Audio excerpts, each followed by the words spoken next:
Magandang hapon of charges hearing kay dating Pangulong Rodrigo Duterte sa International Criminal Court ngayong linggo. Nakatutok ang buong puwersa ng koolNews sa makasaysayang paglilitis na ito sa isang dating Pangulo ng Pilipinas. Ako si Midorita Chebana.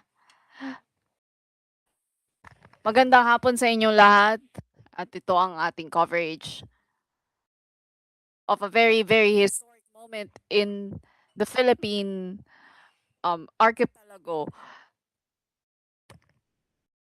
To sum this up, nakakulong si Duterte ngayon sa The Hague sa kasong Crimes Against Humanity para sa kanyang marahas na war on drugs noong 2011 hanggang 2019 sa utos ng dating Pangulo. Nakatakdang iharap ng mga kampo ng ICC prosecution, kampo ni Duterte at ng pamilya ng mga biktima ng extrajudicial killings ang kanilang mga opening statements, evidence list, at oral argument sa harap ng mga huwes ng Pretrial Chamber 1 sa buong linggo. Ginagawa ng ICC ang confirmation of charges hearing para malaman kung sapat ba ang ebidensya ng ginawa ng akusados ang mga paratang laban sa kanya kapag napatunayan na nagkasala ang suspect sa kaso, malilipat na ito sa trial chamber kung saan magsisimula ang pagdilitis. Si Duterte ay sinususpetsahang ngayon sa kasong crimes against humanity ng murder at attempted murder na kanyang ginawa dito sa Pilipinas between November 1, 2011 at March 16, 2019 sa kanyang War on Drugs campaign. Ang request na ito ng ICC Office of the Prosecutor ay pinasinayaan sa pamamagitan ng warrant of arrest na inisyu ng ICC noong March 7, 2025 bilang isang secret/confidential file at reclassified bilang public noong March 11, 2025. Sinurrender si Duterte sa ICC noong March 12 matapos arestuhin dito sa Pilipinas sa kanyang pagbabalik galing Hong Kong. Ang initial na appearance ni Duterte ay nangyari noong March 14. Merong ang confirmation charges dapat ay noong September 23. Ngunit hindi siya nag-participate at dinelay ito this particular week. Noong January 26 na laman ng Pretrial Chamber 1 na si Duterte ay fit to stand trial sa mga kasong isinampa laban sa kanya at tuluyan ng pinasinayaan ang confirmation of charges this week. Well, okay, I will speak English ha. Here's the thing. Sobrang historic ng ganito because it is the first time somebody from Asia is going to be prosecuted sa harap ng ICC. We haven't heard that in probably, I think, since the International Criminal Court was established thanks to the Rome Statute. Ang Pretrial Chamber 1 po, kung nakita nyo nung September, ay composed of presiding judge Julia Antonella Motok ni Rain Adelaide Sophie Alapini Gansu at Maria del Socorro Flores Liera. Si Motok ay galing Romania, si Alapini Gansu ay galing Benin at si Liera ay galing Mexico. Ayan. So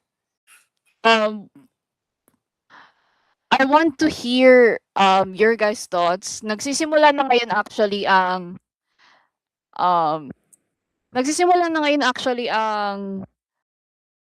proceedings, but are delayed by 30 minutes. So wala pa tayong maririnig as of now for security reasons. I want to invite somebody na I feel like would give us some expertise on this particular historic moment. I want to invite Anima to the podium. Ayan. Yan yung ating ayun naka-mute siya. Anyway, I mean guys, we'll be monitoring this entire coverage. Nakatutok po ang buong koolNews dito sa ating coverage. Dito sa confirmation of charges hearing for the entire week. Kaya sana po ay makinig kayo ng koolNews and simulcast din pala tayo sa Shine Radio, sa SF Radio. Ayan.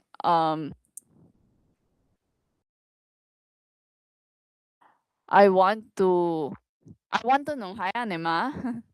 Yeah, Hi. yeah, hello. I'm News already Radio watching the video. 93.1. Ayan, nagsasimulcast din pala sila ngayon. Um, I wanna go back to you, Anima, real quick. Kasi, Okay, kanina, 'di ba sinabi ni Nicholas Kaufman, this was also breaking news kanina na, Duterte collapsed twice, sa loob ng kanyang detention facility. Like, are there any health concerns or I mean, he is like, okay. I believe 80 now, pero Very difficult to tell. Very difficult to be honest. It's either he's malingering or because of his age, it is already getting to him. But we haven't seen him in a while, so we cannot confirm if he really did faint or is his health deteriorating in that case. But considering that he's in The Hague and he's turning 81 next month, 81st birthday in that case, it is expected that his age will be eventually be catching up to him, and at the same time, he won't be the strong man he used to be. He won't be the strong man he used to be. And in fact, what he said is that he's old, weak, and frail. Somewhat true because it's definitely the process of aging. Yes, it is normal to age because at around 80 years old, your mind will deteriorate, your cognitive functioning will get impaired because around that time, around 80 years old or 60 in that case, neurodegenerative disorders such as Alzheimer's disease, Huntington's, or even Parkinson's start to manifest. In Duterte's case, unless he's acting, but if he really is showing signs of legitimate neurodegenerate degeneration, he needs to be psychologically evaluated for further confirmation. I suggest a mental health professional should confirm Duterte's mental health condition in that case. Excuse me. like how I want to ask this paano there's a very stark contrast from his strongman personality sa nakikita natin sa The Hague, at least from the very, very little footage that we do have. What could this mean for this week's confirmation of charges? Like, is it gonna do something or is it gonna influence the the judges of, I don't think you so. know, if No. No. No. Okay, sorry to cut you off, but I believe that the answer sige is lang, sige lang. it won't affect the judge's decisions. Why? Let's turn back the clock 10 years ago to when he was first president. He was active, 71 years of age, as president. Mm. And most of Mhm. what he did, such as the war on drugs, well, his love for China also. his what do you call this? His friendship with Xi Jinping, another example. And uh the third one, his his blasphemic speech against God. We have to keep those in mind, because whatever he did in the past doesn't mean he'll get away with it in the future. He sealed his fate in that case. And 81 years of age, I don't think that will affect the decisions of the ICC, because they got that on record. Not just PRRD's reputation, also what his constituents did. Bato de la Rosa, who is hiding somewhere in the Senate, Bongo, and his own daughter, Sara Duterte. All of them are highly likely to be Mhm, involved, and I'm pretty sure they're in the list as mhm, well of the ICC. mhm, So I don't think the verdict of the ICC will change either way. Excuse mhm. me. Okay, so I am believing, ito ay parang nakikita ko lang din sa mga ano, from what I'm researching. The ICC has mostly prosecuted people from Africa, like very, very um political figures from Africa na nag-commit ng crimes against humanity. And this is the first Duterte is the first Asian suspect accused of crimes against humanity. It how um I don't know I don't know how to really describe this, pero yung ano niya, yung pagiging historic in a, it is historic in a very negative manner, of course, but Yeah. the thing is, it's very historic still. Either way, like you look at the history of the war on drugs, and it's a very brutal, like ang daming, it's like the feed of the news cycles for years and years and years during his administration. Now, nandun na yung mga biktima ng extrajudicial killings, ready to see um what the ICC is gonna prosecute Duterte. Siguro, like, it must be so liberating, and somehow, like, finally there's some justice happening for these guys, like walang due process, eh. Like, how different the process of being prosecuted sa ICC is going to be compared to the usual proceedings dito sa Pilipinas, because we've never virtually heard s- uh, of a nation political official prosecuted for crimes against humanity. Okay. Let's look at the background of Africa compared to us. Africa, well, what we have in common with Africa, we're both colonized, to be honest. We're both colonized countries.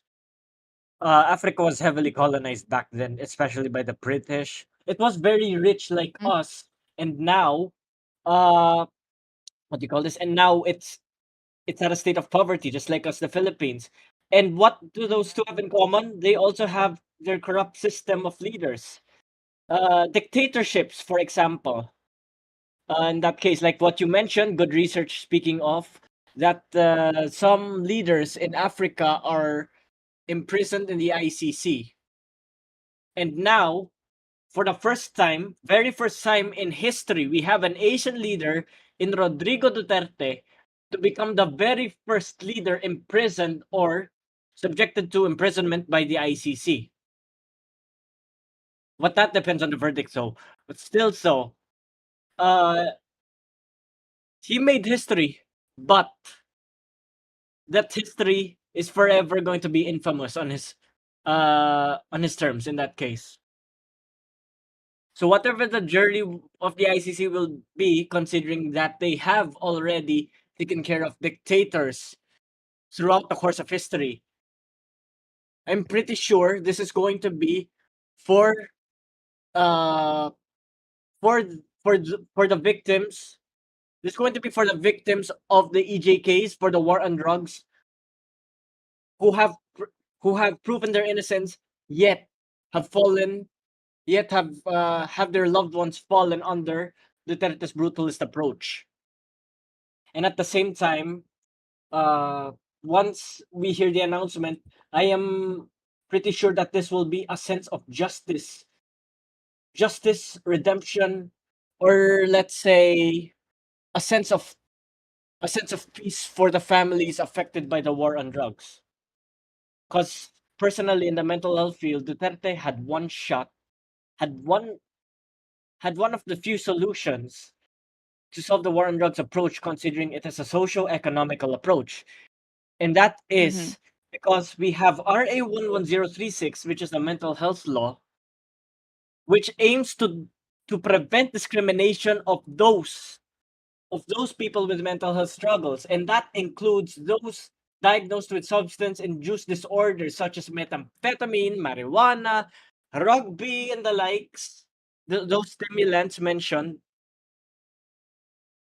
human lives deserve to be spared, especially if they are proven guilty. Even the worst serial killers in history went through due process, and now he's going through the just process of a justice system that his victims failed to undergo during his term. So yeah, that is going to be so that's going to be my answer. And anytime now, the ICC is going to start their journey regarding PRRD's case.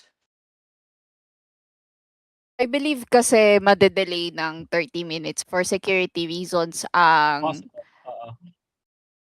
no, it is protocol. It is protocol na 30 minutes ang delay from the proceedings. They're currently doing it right now. But there it's only gonna start on stream 5:30 for us here in the Philippines and 10:30 ang simula sa Amsterdam Dutch time. I want to show this though before we proceed, because this was made public, I believe, February 18th. So this was last Wednesday.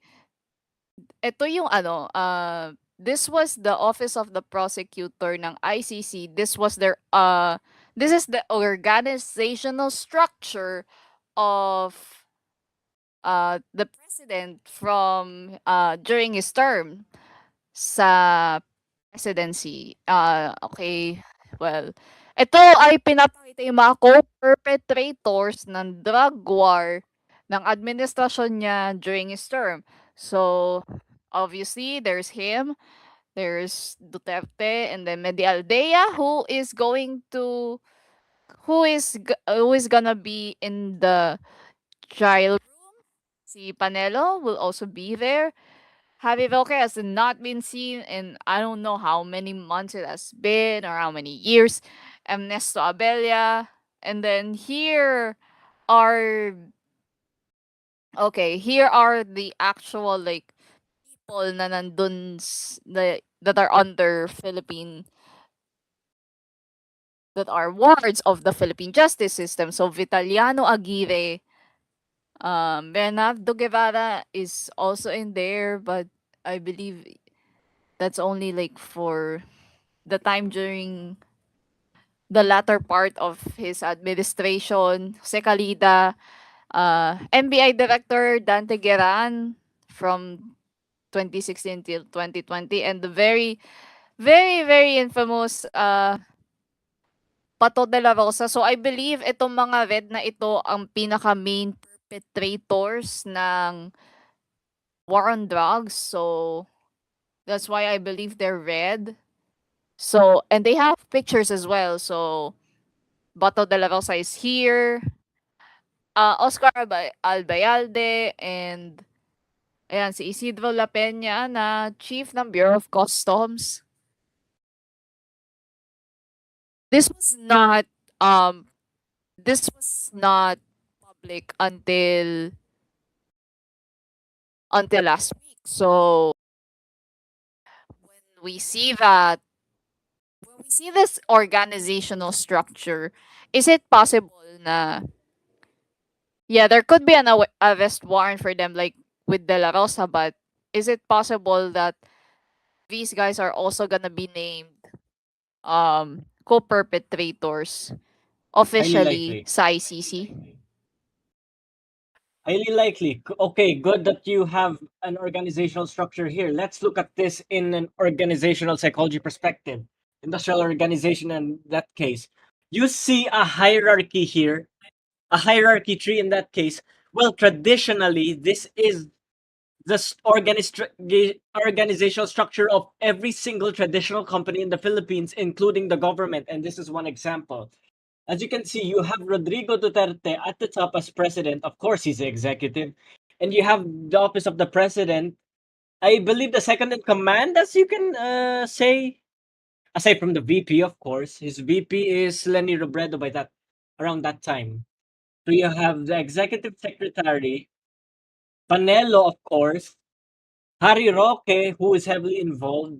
And then down in the executive departments and offices, you have the department heads. You have Bongo, La Peña. Goodness me, I just saw. I just look. Okay, most of the figures here I just saw, but because they are within PR or this hierarchy, they're inevitably going to be part of the charges brought by the ICC. Okay, so Aguirre is in here. Medyo malabo yung mga text dito, so I'm gonna go read the familiar ones. Si Bato de la Rosa inevitably is going to be here. Oscar Abayalde also. La Peña. As you can see here, you have a lot Yung of mga red departments involved actually. here. Yan yan? It's the red. I believe the guys that have their squares in red Oh, are the main the red frames. perpetrators. Yeah. You know, here's the rule here in organizational psychology in that case, Mito. Because, of course, Duterte himself is the culprit. And you have those guys in the red frame, which means because Mm-hmm. you have the department heads here, one fault of a leader can be the fault of everyone, can be the fault of everyone involved. Here's the company rule. Here's the traditional company rule in a hierarchy, in a classical organization. The fault of a member is the fault of all the team. Why is that? Because the Philippines is a collectivist country and we have a collectivist approach in corporate worlds where, of course, the classical system is still here. The fault of one member can be the fault of everyone involved, especially you can see that department heads will be affected here as well. Why? Because they either directly or indirectly supported the actions of the president. Therefore, they can be guilty of such charges by the ICC. And it's inevitable that later, once the ICC starts a trial, one of these names in this hierarchical chart might be mentioned during the trial. That's what we might most likely expect. And at the same time, this might not just be Duterte's work. This might be his whole administration's work at the same time. His fault will cost him his whole administration's reputation. And it's also affecting his daughter's run as well. Which, by the way, now that I think about it, merong, oo nga, the announcement of Sara Duterte's presidential run was so buried down Please, by this week dahil sa announcement, dahil sa hearing na to. And what could this mean? Like, I know it's probably gonna be marred by the presidential run, or whether this case will go to actual trial na magpo-proceed na sa chamber. Trial chamber ang kaso ni Duterte. But how how would I say this? Like, uh, um how would this really affect her odds for the presidency? How will this affect her odds in that case? Well, because we're leaning into the political side. From what I see, considering Sarah's hasty approach with the announcement, yes, of course she's going to run just like what her father did. But I believe that whatever she's doing, it won't be for the people, but rather to keep her family in power. Because here's the thing: if you announce early, it means you want to secure your position as early as possible, and that indicates that she's ready. She's ready to secure her position as long as it benefits her, regardless of what the people think. And and answering your question, if how this will affect her presidency, massively, and especially if it depends on the results or the jurisdiction of the ICC upon her father. Whatever the jurisdiction of the ICC will be upon her father, it will indirectly affect Sara Duterte's run as well. And from what we see, to be honest, if Sara Duterte's father is going to be uh is going, how do you call this? Is going to be, let's say, judged by the ICC, she inevitably will have a similar fate as her father, because they're both associated with the war on drugs, not just during her father's presidency, but during his father's term, Mm. especially her term as Davao City Mayor. So inevitably, if her father is going to be in prison, so will the daughter.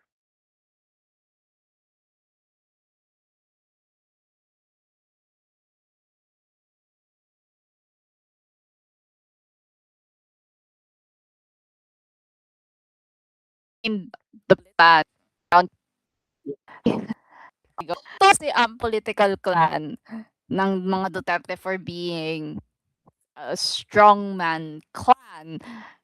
And ngayon na nasa ICC na si Duterte, is he's in their detention facility, and now na nagko-collapse na rin yung health ng dating pangulo, like, I don't know how would this affect public opinion? How would this sway the public opinion dito I'm sa sorry, can you repeat again, Mido? You're kind of inaudible. ayan, Sorry. Yeah. but I can be heard na, 'di ba? Yeah, yeah, yeah. Continue, please. If wait, I believe the first part of the confirmation of charges hearing is starting. Let's check with our Yeah. TOC real quick. TOC, galaw-galaw dyan. Switch ata tayo. Technical. Technical requesting. The charges have the hearing is beginning. We're waiting Okay, yeah. for our tech para mag-start. Mm.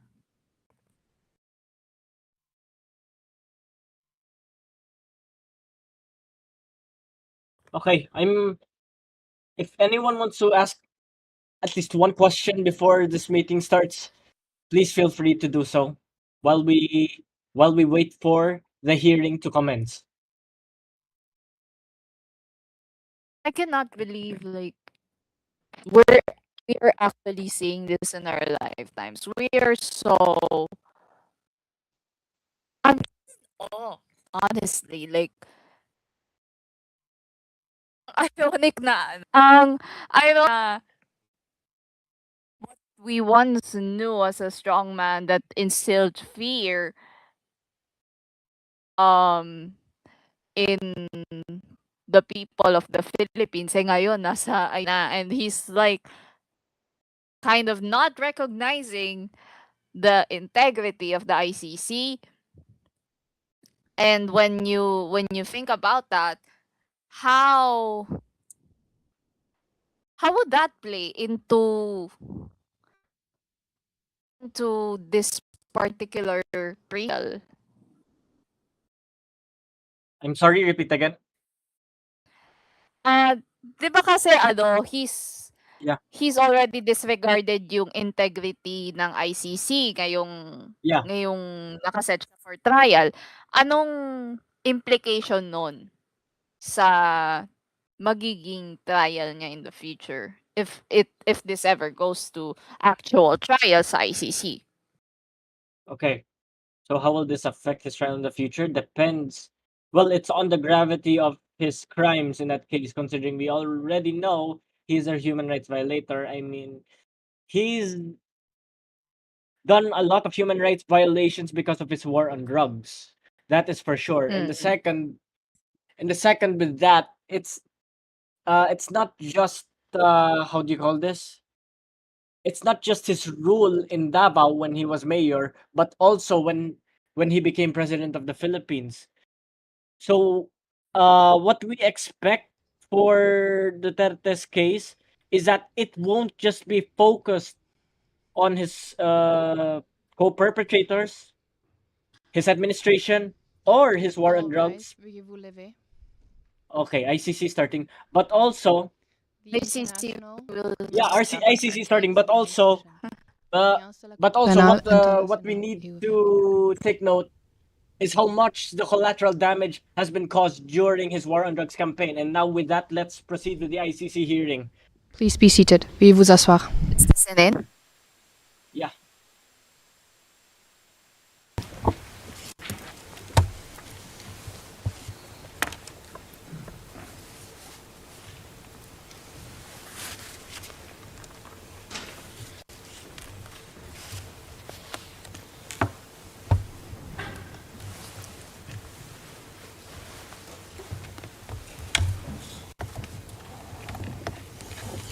Bonjour à tous. Good morning to all. I would like to welcome all those inside and outside of this courtroom. Technical, can Madam we check Courtroom if Officer, the could you volume please is call the case? unmuted? Okay, Good morning, Madam President, Your Honors. Situation in the Republic of the Philippines in the case of the prosecutor versus Rodrigo Roa Duterte, case reference ICC 0121-0125, and for the record, we are in open session. Merci beaucoup. Thank you very much. I am now going to ask the parties and participants to introduce themselves. Starting by Mr. Deputy Prosecutor. Could I please ask you to introduce yourself and to confirm to me whether the list of your team members that I received before the hearing is correct? Thank you, Madam President. Your Honours. The Office of the Prosecutor is represented today by myself. I'm Niai, Deputy Prosecutor. By my side, I have James Mirity, Case Manager. I have Mr. Julian Nichols, Senior Trial Lawyer.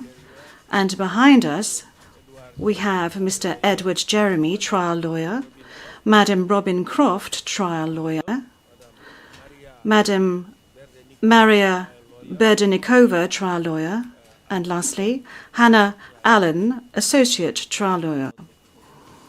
These are the individuals comprising our team today, and I thank you.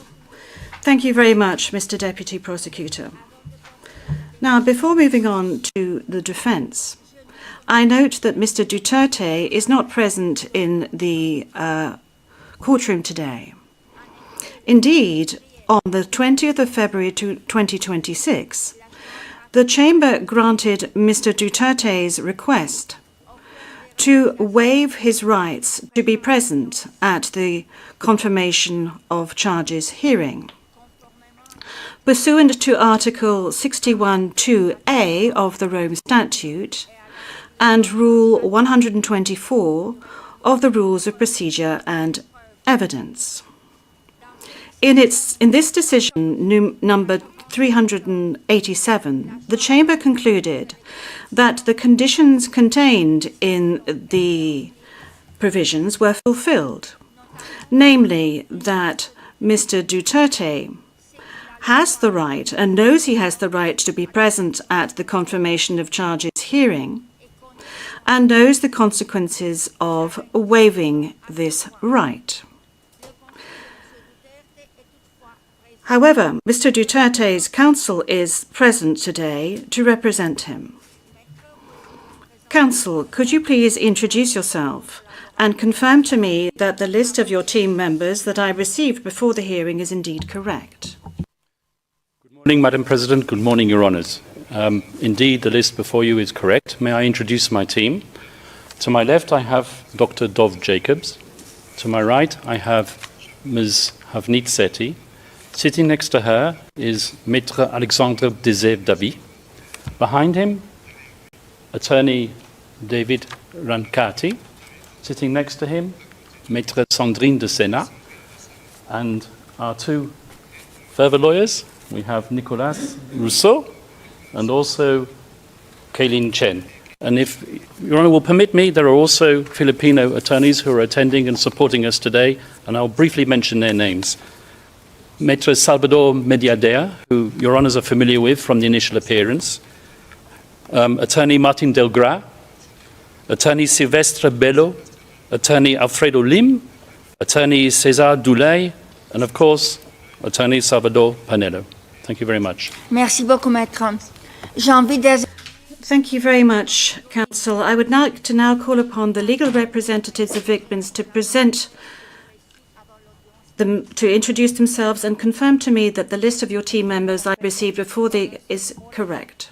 Victims participating in this proceeding are represented today by Mr. Joel Butuyan, Mr. Gilbert Andres, myself, Paulina Masida, and I confirm the list of our jurists who assist us today as provided to the court officer. Thank you very much. Merci beaucoup, maître Mas. Thank you very much, Maître Masida. Thank you. On my right, I have Judge Rain Adelaide, and I have Judge Adelaide Sophie Alapina Gansu, and to my right I have Maria del Socorro Flores Liera. And I am Julia Antonuela Motok, and I am the presiding judge in pretrial chamber 1 of the court. This hearing concerns the confirmation of charges by the prosecution against Mr. Duterte. At this stage of pretrial proceedings, the OTP alleges that Mr. Duterte is responsible for the crimes that the court officer shall read out shortly. The Chamber shall not take any decision with regard to the guilt or innocence of Mr. Duterte during this hearing. Indeed, the role of the Chamber is to determine whether there is sufficient evidence to establish substantial grounds to believe that Mr. Duterte committed the crimes with which he is charged. If all or part of the charges are confirmed, the Chamber will refer the case to trial, where the trial chamber will decide upon the innocence or guilt of Mr. Duterte. The general principles to be applied at the hearing are as follows. The suspect, in accordance with Article 66 of the Rome Statute, the suspect is considered to be innocent until his guilt has been proven by the court. The burden of proof is upon the OTP, which must produce sufficient evidence to prove the charges against Mr. Duterte at the required standard of proof, at Article 61, paragraph 7 of the Rome Statute. Finally, the defense enjoys, or the suspect enjoys, all the rights listed at Article 61, paragraphs 6 and 67 of the Rome Statute. The hearing shall take place according to the schedule contained in the order dated the 26th of January 2026, document number 359. The parties and participants must respect the allocated speaking times indicated in this order. I would like to remind the parties and participants that oral remarks must be concise and that repetition of previously presented arguments should be avoided. In addition, in order to facilitate the work of the interpreters and ensure the proper transcription of discussions, please make sure that your microphone is on every time you address the court. And please speak slowly and mark pauses between each sentence. Generally speaking, the hearing will be held in open session, and parties and participants will refrain from mentioning the names of victims and witnesses. They will only refer to them by their pseudonym or their code. In order to avoid the disclosure of any confidential information, notably with regard to witnesses and victims, the parties and participants will clearly indicate whether their submissions can be presented in public or whether they deem it necessary to move into private session, notably when referring to items of evidence. The parties and participants will clearly indicate when it is no longer necessary to remain in private session. With these rules in place, we can now move to the reading of the charges in its shortened form, indicating the charges against Mr. Duterte. The full version is available publicly on the internet site of the court. The defense has not raised any objections in this regard. I would like to remind the public that the charges that shall be read out in a few seconds comprise allegations raised by the Office of the Prosecutor that the Chamber shall analyze in order to decide whether the evidence presented by the Office of the Prosecutor is sufficient in order for these charges to be confirmed. Madam Courtroom Officer, would you please read the charges?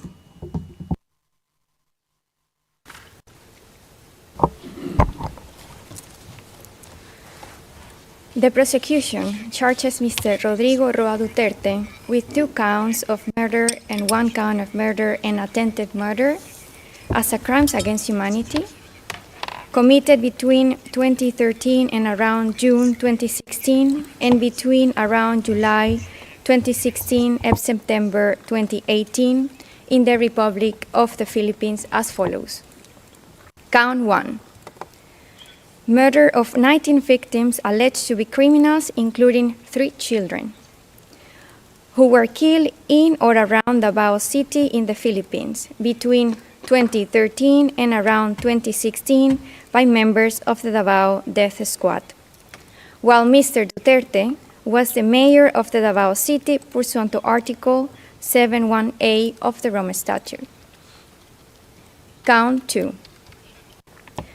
Murder of 14 victims labeled as high-value targets for their alleged criminality, who were killed in locations across the Philippines between around July 2016 and July 2017 by a network of perpetrators comprising state actors and others, referred to as the National Network, while Mr. Duterte was the President of the Philippines pursuant to Article 71A of the Rome Statute.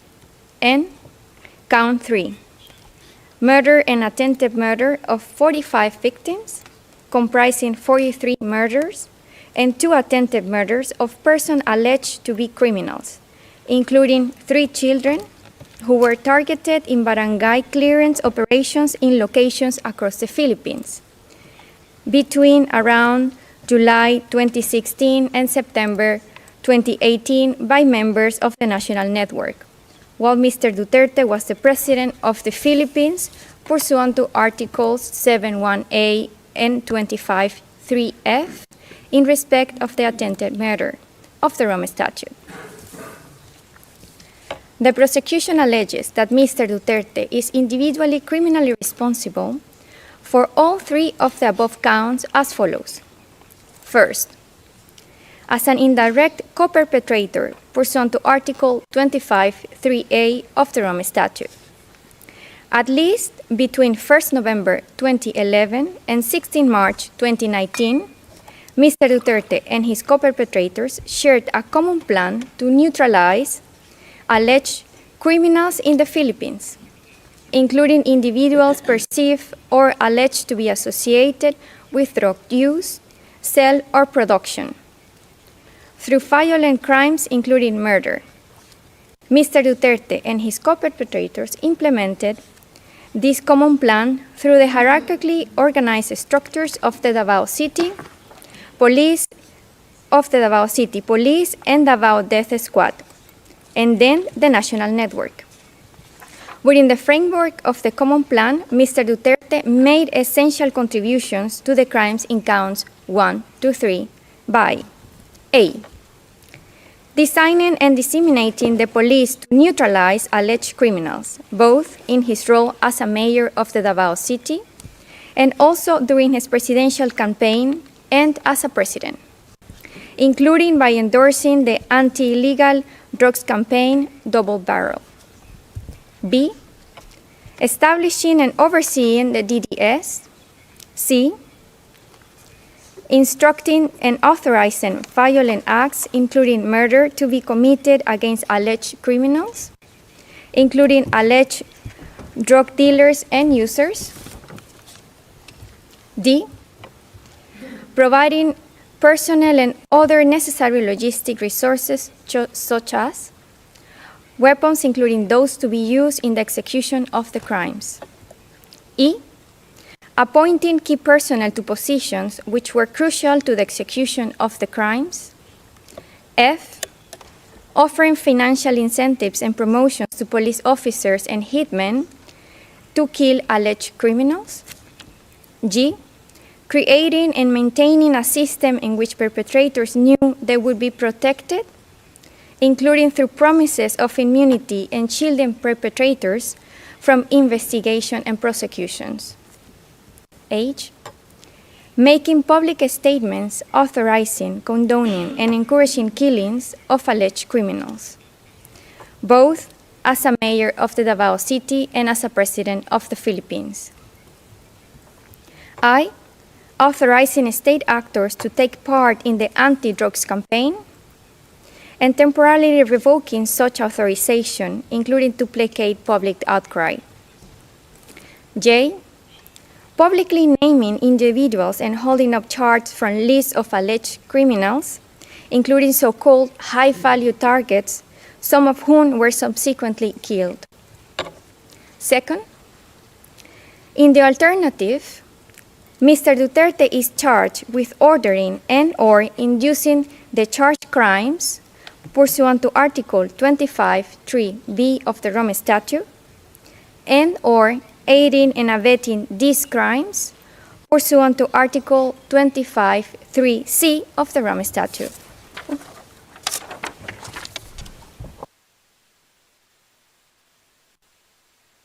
Merci, Madame la greffière. Thank you, Madam Courtroom Officer. With regard to objections and observations under Rule 122, paragraph 3 of the Rules of Procedure and Evidence, the Chamber notes that the defence submitted a number of written observations, and the last of which was on the 16th of February 2026, to which the OTP and the legal representatives of victims responded, respectively, on the 17th and the 18th of February 2026. On the 20th of February 2026, the Chamber dismissed, in its public decision, the defence's objections. In specifying that the defense and the Office of the Prosecutor are not permitted to reiterate the same arguments already presented in the findings mentioned, that they filed to date in this case, I will now ask if the parties wish to make any oral submissions on this point before moving to the opening statements. Mr. Deputy Prosecutor? Mr. Nyang, we do not have any submissions to make in this regard. Thank you very much, Mr. Deputy Prosecutor. Counsel? Madam President, we have no observations. Merci beaucoup, Maître Kaufmann.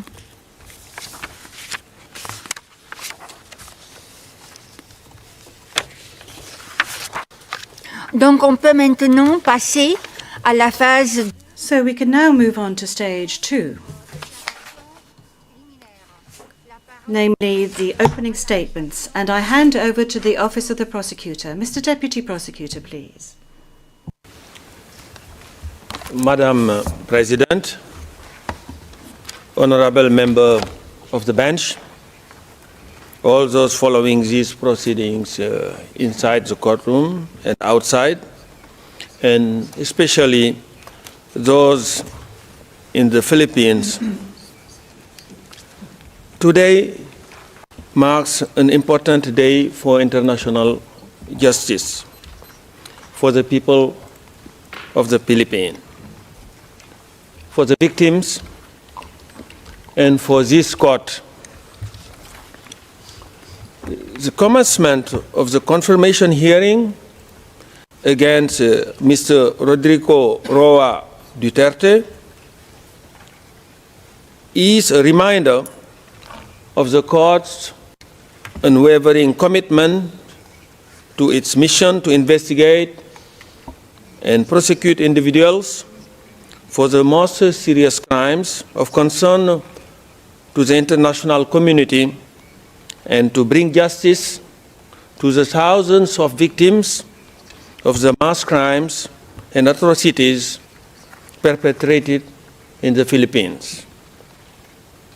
It is also a reminder that those in power are not above the law. Your Honors, over the course of the next 20 minutes or so, I will provide an overview of the evidence in this case that demonstrates that Mr. Duterte is responsible for the charged crimes. And my team will then develop aspects of this evidence in more details. This case before you today, it is before you today because there are substantial ground to believe that Mr. Duterte is criminally responsible for those 3 counts of murder just spelled out and attempted murder as crimes against humanity. These charged crimes were committed during the time within the court jurisdiction, which is between the 1st of November 2011 and the 16th of March 2019. At first, they were committed in and around Davao City, where Mr. Duterte was a mayor, and then expanded across the rest of the Philippines when he became president. Mr. Duterte is charged with 49 incidents of murder and attempted murder of 78 victims, including children. These murder and attempted murders were part of a widespread and systematic attack that overall resulted in the killings of thousands of civilians across the country during the relevant time frame. Thus, the charged incidents are merely a fraction of the overall criminality that resulted from Mr. Duterte's so-called war on drugs. What is Mr. Duterte's core contribution? Your Honors, Mr. Duterte played a pivotal role in the commission of the charged crimes. His contribution was essential, as he was at the very heart of the common plan to use his words, to neutralize alleged criminals in the Philippines, including through murders. The victim included individuals associated with or perceived to be associated with drugs. One of the first things Mr. Duterte did when he became the mayor of Davao back in 1988 was to create the infamous Davao Death Squad, otherwise known as DDS. As you will have seen from the prosecution pre-confirmation brief, Mr. Duterte personally instructed Death Squad members that their mission was to kill criminals and suspected criminals, including drug users and dealers, also referred to as drug pushers. The death squads carried out this mission well into the charge period through 2011 to 2016, perpetrating the crimes charged in count 1. Your Honors, Mr. Duterte's criminal plan and his intent were no secret.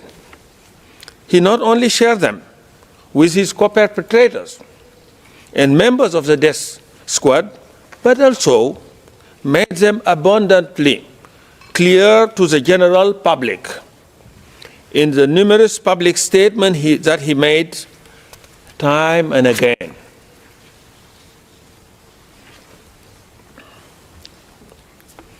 During his presidential campaign, Mr. Duterte explicitly vowed to implement the common plan to neutralize alleged criminal nationwide if elected.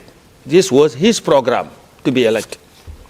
He publicly announced his intention to eradicate corruption, criminality, and drugs in 3 to 6 months. And this is what he said. I quote, "If I become the president, I will order the military and the police to hunt down the drug lords, the big ones, and kill them." That's what he said. And this can be found at tab 12 of the prosecution list of material. Similarly, when speaking about druggies, I quote, in a televised interview in 2015, this is again what he said. "If I become president, you will all get wiped out. I will order your execution within 24 hours. That's what he said. That I quote directly from his word. And this quote can be found at tab 19.2 of the prosecution list of materials, ERN PHL OTP 401684, page 003, and these are the lines 82 to 83. And elected he was. And becoming president on 13th of June 2016, this provided him with the opportunity to follow through with his promise and to expand extrajudicial killings of alleged criminals beyond Davao and across the rest of the Philippines. He did this through the implementation of the National Anti-Illegal Drug Campaign, better known as DUTERTE's War on Drug, and its project, Double Barrel. These were carried out by the national network consisting of law enforcement personnel working together with non-police assets and hitmen. Mr. Duterte authorized murder and personally selected some of the targets. During the mayoral period, when he was mayor, his clearance was required for the DDS to carry out the killings. Essentially, members of the DDS needed Mr. Duterte's green light to murder. And during the presidential period, Mr. Duterte has continued to personally identify some of the targets, including by publicly naming those he claimed were involved in illegal drug trade or in other forms of criminality.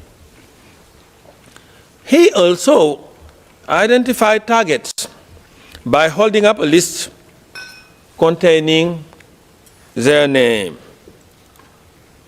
And if you are on the list, you will be killed. And this was a word of one prosecution witness.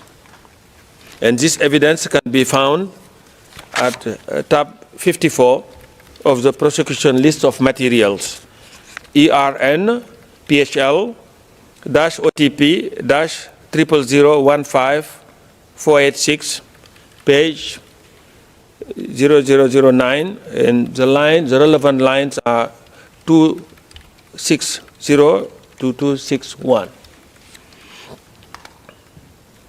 Mr. Duterte provided moral and financial support to the direct perpetrators as well.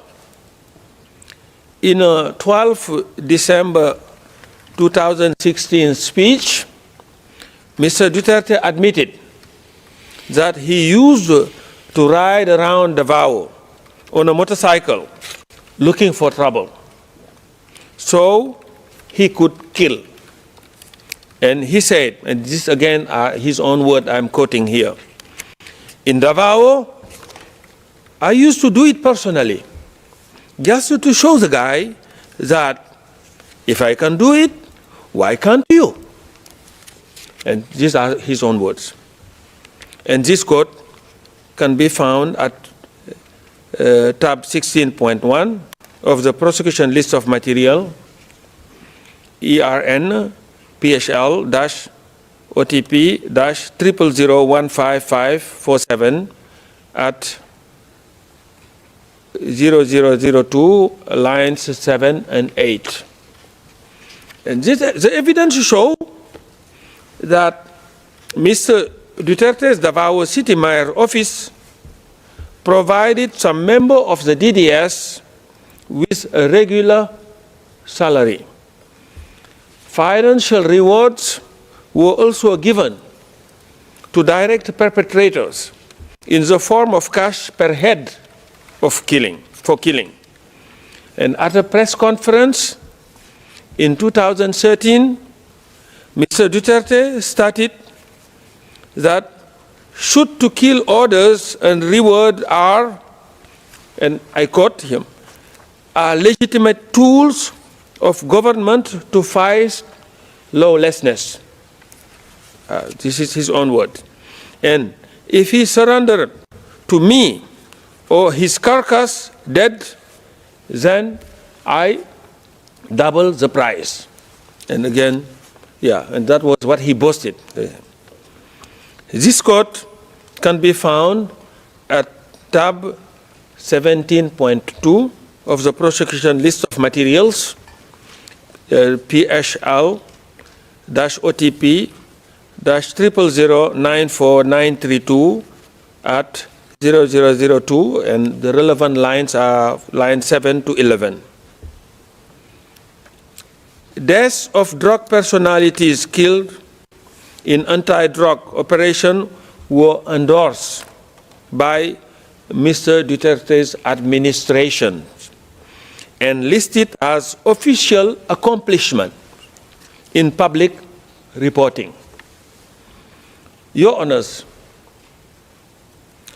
as you will have a confirmation brief, Mr. Duterte also provided the direct perpetrators with weapons, ammunition, and logistical support to facilitate the commission of the charged crime.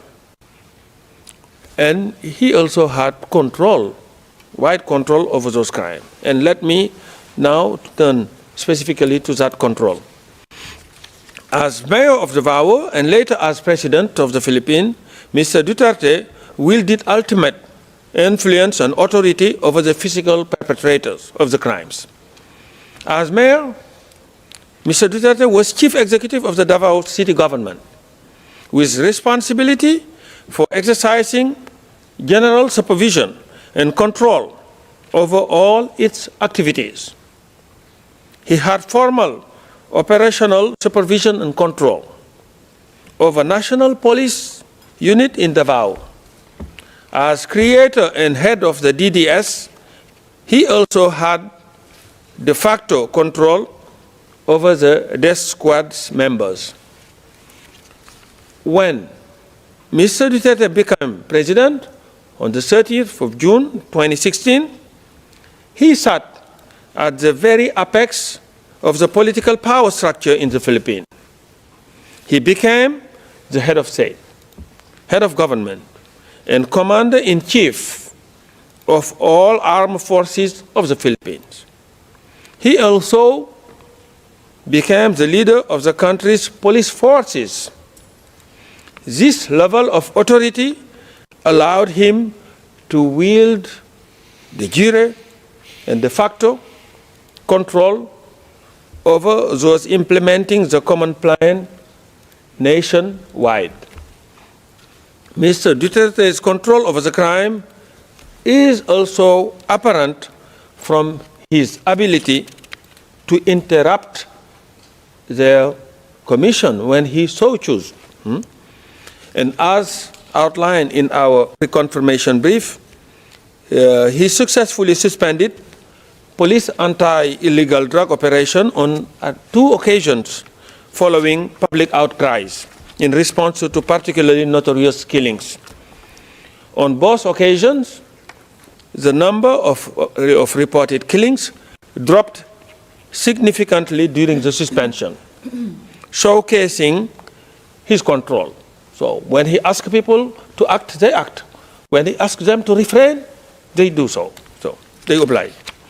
So Mr. Duterte was well aware of the authority he had over the perpetrators.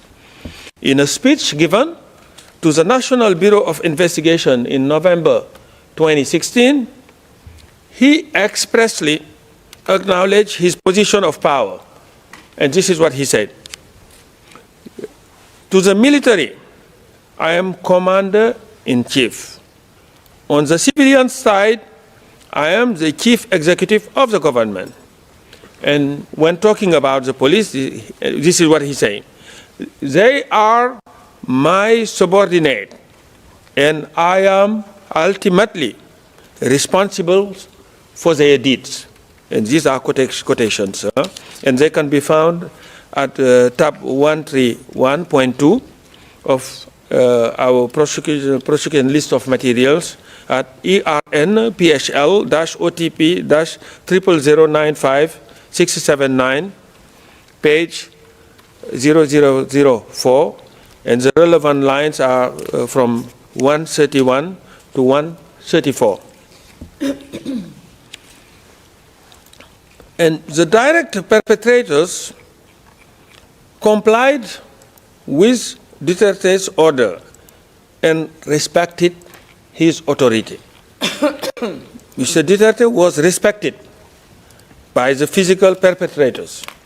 He was feared, and his order and instruction were obeyed. One insider witness explicitly says that the police killed, and I quote, because of the directive of the president. This is what the witness saying, an insider. And this quote can be found at tab 120 of the prosecution list of material, ARN PSL OTP -000886631-R01 and page 66, and the relevant line are from 2304 to 2306. And this statement is corroborated by other statements we have also provided. And some direct perpetrator complied because of their blind loyalty to Mr. Duterte. Some did it out of fear, and others were encouraged to comply by promises of money and rewards. For some, killings reached the level of a perverse form of competition, with effort to attain killing quotas, which in turn would lead to promotions and rewards. Others felt there was no other choice but to comply, with one insider explaining that it was simply not possible to not obey Mr. Duterte's command. And this is also from an insider witness. And this evidence can be found at tab 51 of the prosecution list of materials, ERN PSL-OTP-001-5403 at page 0008 to 0009, and the relevant line here is from 240 to 245. Direct perpetrators were further emboldened to commit crime by Mr. Duterte's repeated promises of immunity. In various public statements, Mr. Duterte vowed to protect the police involved in killing. And this is what he said again. For as long as there is a power to pardon in the Constitution, that's my weapon against crime. If you massacre 100 and there are 100 of you, then you will all be pardoned. Restored to full political and civil rights, plus a promotion to boot. It's like that, especially the high profile. And this quote can be found at tab 130.2 of the prosecution list of materials at ERN PSL-OTP and 50336 at page 0010. Such statements reassure the physical perpetrators.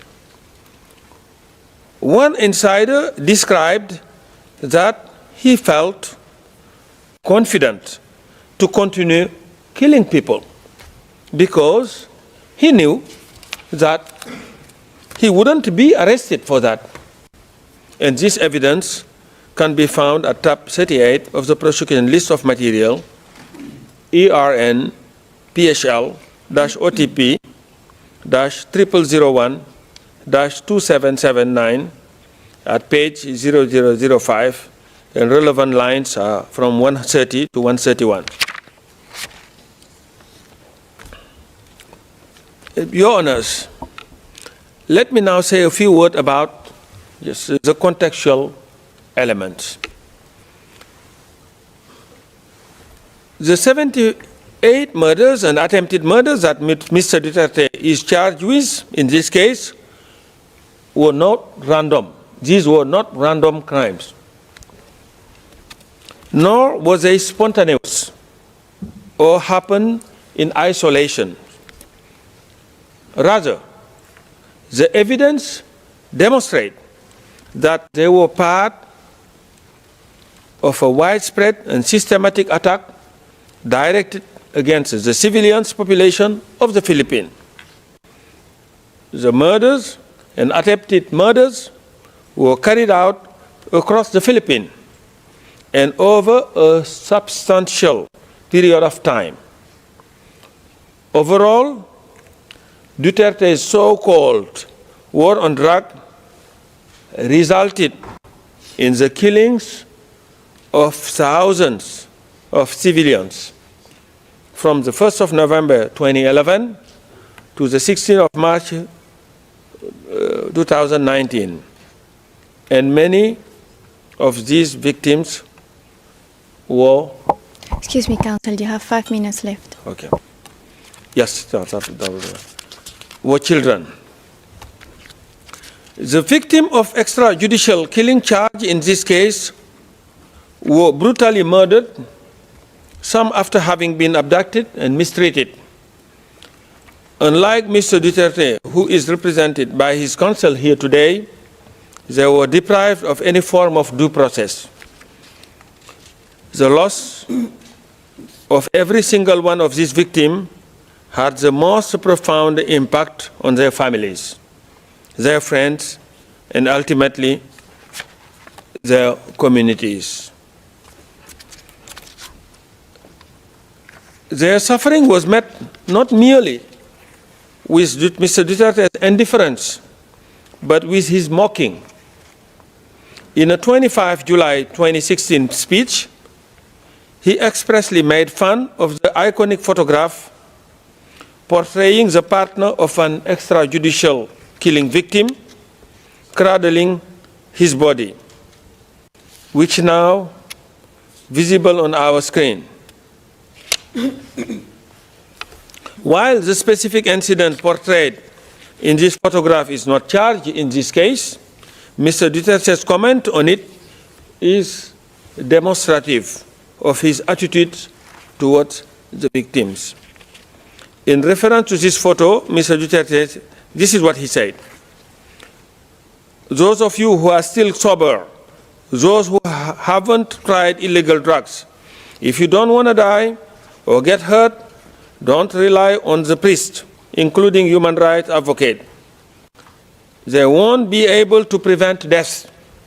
So, don't do it. And then, there you are, sprawled on the ground, and you are portrayed in a broadsheet like Mother Mary cradling the dead cadaver of Jesus Christ. That's how they are creating dramas here. This is what he said. And this quote can be found at tab 128 of the prosecution list of material at ERN PHL-OTP-50335, page 0008. And of course, the question of whether Mr. Duterte had knowledge and intent, of course, it goes without saying. Your Honors, Mr. Duterte intended and knew that the charged crime were occurring, or that they would occur in the ordinary course of events that he had set in place and put in motion. His intent and knowledge are shown by the multiple statements he made throughout his mayoral and presidential tenure, promising to reduce crimes by killing alleged criminals, promoting the common plan, and urging police and even members of the public to kill alleged criminals. As detailed in the prosecution pre-confirmation brief, and as Your Honor will hear in the course of my team's presentation, Mr. Duterte also made statements directly acknowledging allegation of extrajudicial killings by his subordinates and issued written order showing he knew about the crimes they committed.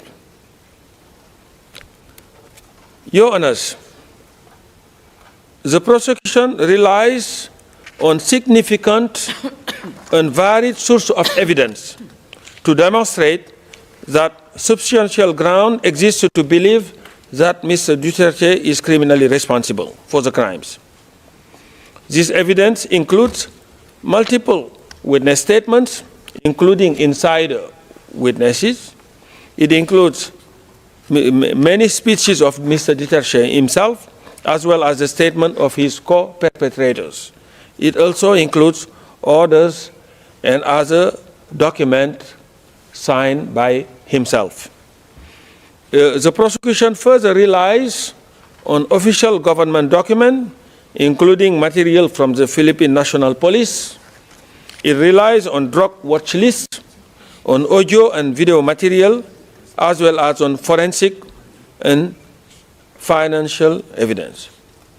Your Honors, during the prosecution's subsequent presentation, my colleague will elaborate on some of these core evidence in more detail. Mr. Nichols will give a presentation on Mr. Duterte's background, followed by an overview of the evidence demonstrating his responsibility for the crime charged in count 1. This will be followed by the presentation of Mr. Jeremy behind me, who will speak about the evidence demonstrating Mr. Duterte's responsibility as President for the crime charged in count 2 and 3. And Ms. Croft, on my left, will then elaborate on the contextual element of crime against humanity and the mode of liability through which Mr. Duterte is responsible for the crimes alleged in this case.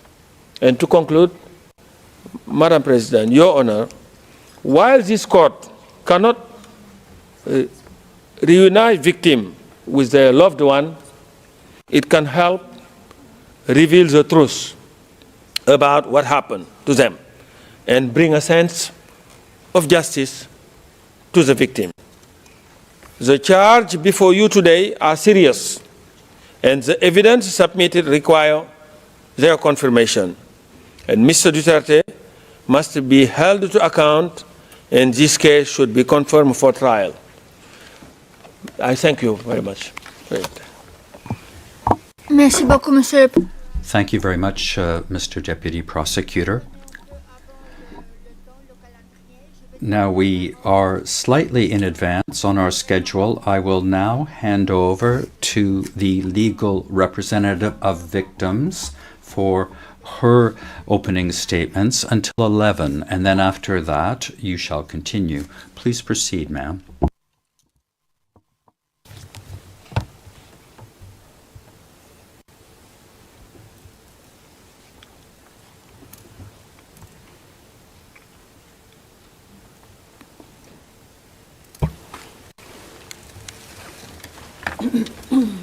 Madam President, Your Honors, by way of an opening statement, we convey the views and concerns of the 497 victims authorized to participate in these proceedings. At the outset, Your Honors, we communicate the very deep disappointment of the victims at the decision allowing Rodrigo Duterte not to be present in this stage of confirmation of charges. The sight of Mr. Duterte being read and being confronted with the grave and horrible charges against him would have constituted a vital component of justice for the victims.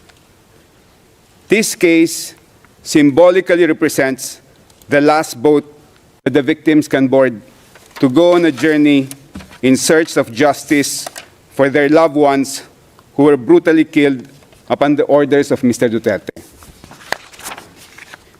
If this chamber prevents the boat from sailing by not confirming the charges, the victims will forever be moored in an island where the nights are filled with the screams and cries of their massacred loved ones. There is absolutely no other recourse for the victims. No less than former Philippine Justice Secretary Crispin Remulla admitted just a few months ago that the door to domestic justice is permanently closed for victims of the Duterte extrajudicial killings. Remulla declared, and we quote, "It is difficult to prove the case here and build up the case because those who need to speak are involved in the crime.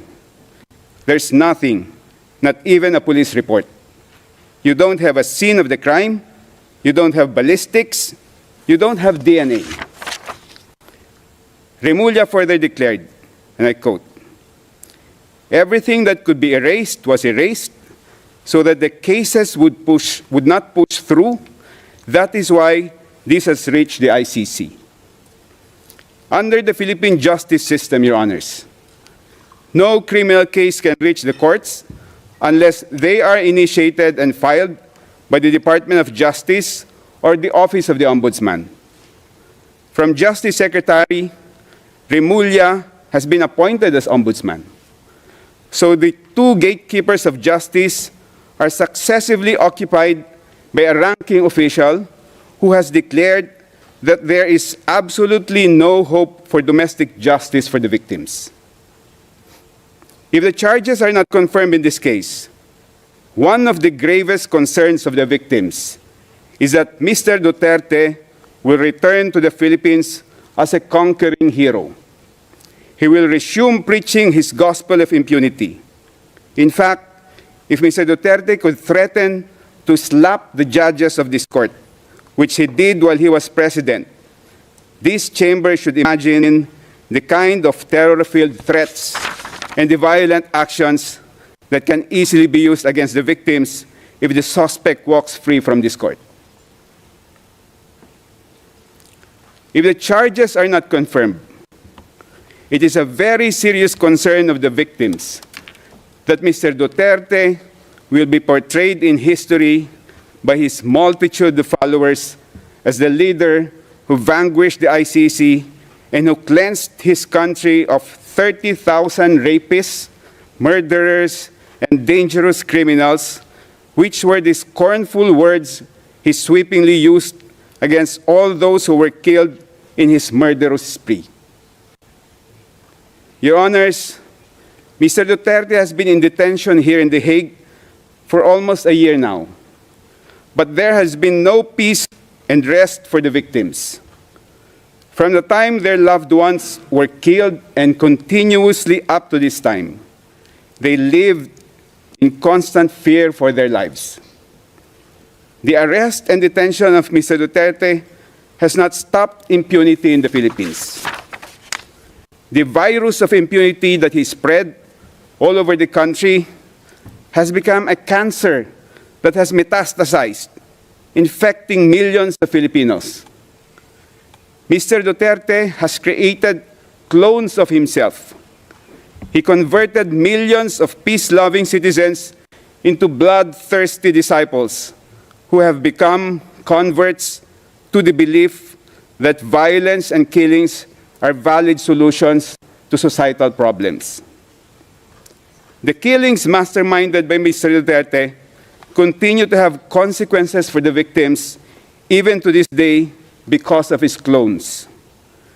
These mini Dutertes harass, threaten, or commit outright violence against the victims and their families. As shown by the number of victims participating in this proceeding so far, many still fear to come out and tell their stories of how their lives became a living hell as a result of Mr. Duterte's crimes, and because they are constantly terrified of being targeted with violence by Duterte fanatics. Many victims have been hesitant to participate in this ICC case because they live in communities that thrive with Duterte clones. They see the halls of power of their country teeming with Duterte disciples. They see and hear senators, congresspersons, mayors, governors, and powerful public figures who are mini Dutertes. The daughter of Mr. Duterte is the Vice President, and she has just recently declared that she is running for president in 2028. One Duterte son is a congressman, another is the Davao City Mayor, and his grandchildren occupy positions of power. The plague of impunity has spread not only among Filipinos in the Philippines, but even among expatriate Filipinos in faraway lands like here in The Hague. When we reported to the victims that we, their external legal representatives, feel like fugitives. Apologies, Counsel, it's 11 o'clock.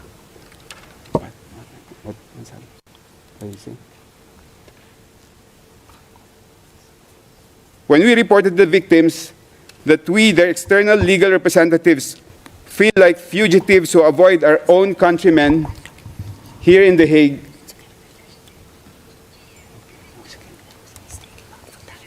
Merci beaucoup.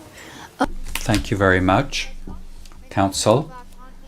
We will now take a half-hour break as provided for in the schedule, and you shall resume your remarks at 11:30. These are the rules that are set in the schedule, which was set in paragraph 18 of the decision.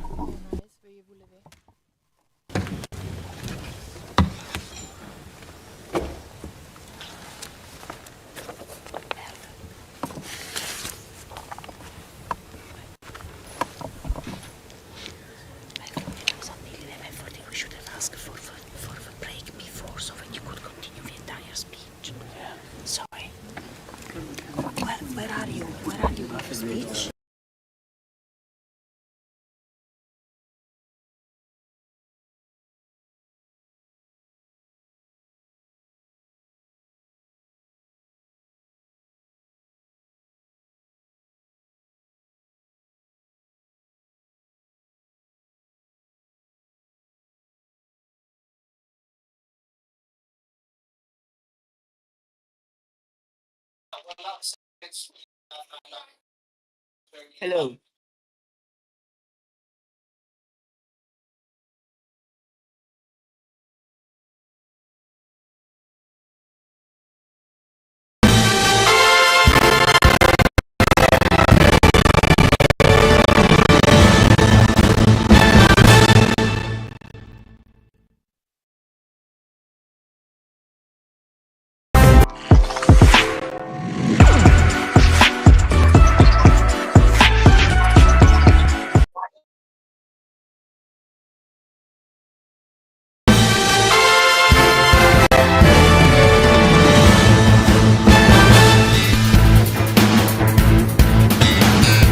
Ang special times confirmation charges hearing ni dating Pangulong Rodrigo Duterte. Ngayon po ay nakasuspend ang pre-trial chamber 1 for their lunch break. Mamaya sila babalik ng mga 9:55 ng gabi. Nagpresenta na kanina ng mga opening statements ang prosecution, ang legal counsel ng mga biktima ng EJK at ang defense counsel ni Rodrigo Duterte. Magandang gabi. Magandang gabi. Sound check. Magandang gabi sa inyo lahat. Ako si Midorita Chebana at kayo nanonood ng koolNews special coverage ng confirmation of charges hearing kay dating Pangulong Rodrigo Duterte. At kasama ko ngayon sa ating panel, singular panel, si Anima, ang ating Anima will be serving as our analyst for tonight. Naririnig ba ako, guys? Naririnig ba ako? Yeah, your audio is quite back and forth though. Back and forth. Better na? Yeah. Okay. Ayan. Okay na. Yeah. So sa mga narinig natin kanina, nabasa na yung mga counts ng crimes against humanity laban kay dating Pangulong Rodrigo Duterte. Ang kanyang mga counts are as follows. Ang first count ay ang mga pagpatay sa Davao City noong siya ay mayor ng naturang lungsod sa pamamagitan ng kanyang Davao Death Squad.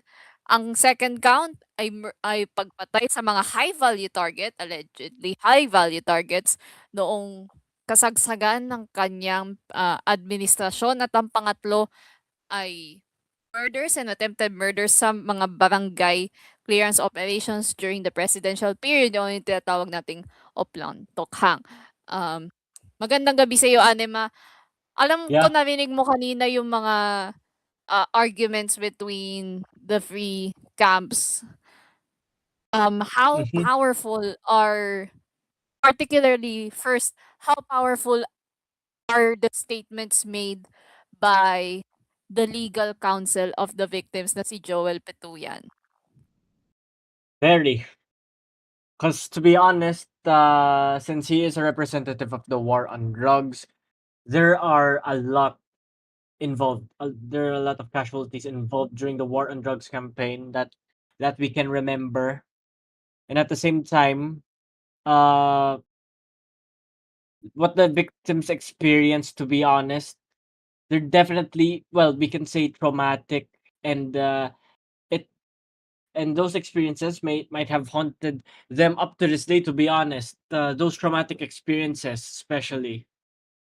Uh, while the war on drugs, while the war on drugs is controversial, at the same time, though, this could have been, like I said before, this could have been taken into an ethical approach where human lives do not necessarily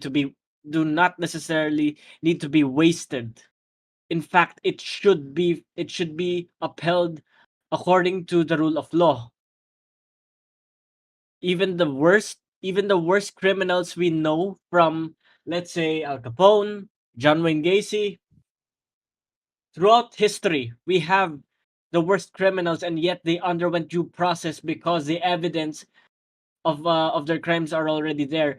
But on the other hand, you have Duterte wanting instant solutions, which is not necessarily always the right one, because instant hasty solutions result to controversial and reckless mistakes. And as we can see, he now ends up in the ICC. And with the with what the attorney said in that case, I would say that majority of what he said is credible, definitely, on the side of the victims, because take into account what the what news uh, what news websites or news journalists in that case have noted about the war on drugs. In that case, we have heard that even children were involved in the war on drugs, innocent children, Mhm. Mhm. which further implies that the war on drugs was indeed unsuccessful. What they call collateral damage, it's a lifetime of trauma for the victims. And Mhm. now Duterte is facing that same karma through Mhm. being in the justice system that he once robbed from the war on drugs victims. Mhm. So for me, from how I see this in a psychological perspective, this is definitely a just process because they already have laid out the evidence. And Judge Yang of the ICC recently The just said, prosecution, yes. yeah, he recently said that that's just a fraction of the evidence. That's just a fraction of the evidence. So let's say that's one half of the evidence he has, which means that there's more. There's more than just the war on drugs campaign. If And to there's, add if, on that, ha, yep, to add yeah, on that, kasi 'di ba na-mention ni prosecutor niyang kanina na it's not just the picture or what he has presented na rin kanina sa opening statement niya, they have recordings, they have documents, they have statements of the president or insider witnesses accounts. And what how is this going to undermine yung defense with regards to the legal proceedings should this go to trial? Undermine the defense on from what side, if you can clarify? Yung The ano, yung from what side? defense. Yung defense panel. How would this So undermine the war on defense drugs. if this goes to trial? So war on drugs on the side of the war on drugs victims. On the side of the war on drugs victims or yung kay Kaufman? Sa side ni Kaufman, yes. Okay, yung kay Kaufman.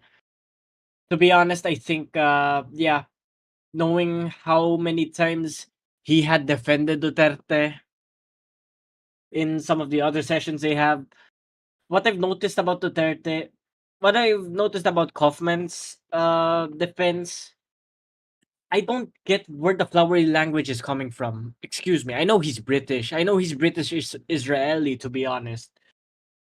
And at the same time, with how he justified what Duterte did, he did clarify that what he did, what Duterte did was the act of upholding the law through acts of service, as what I understand.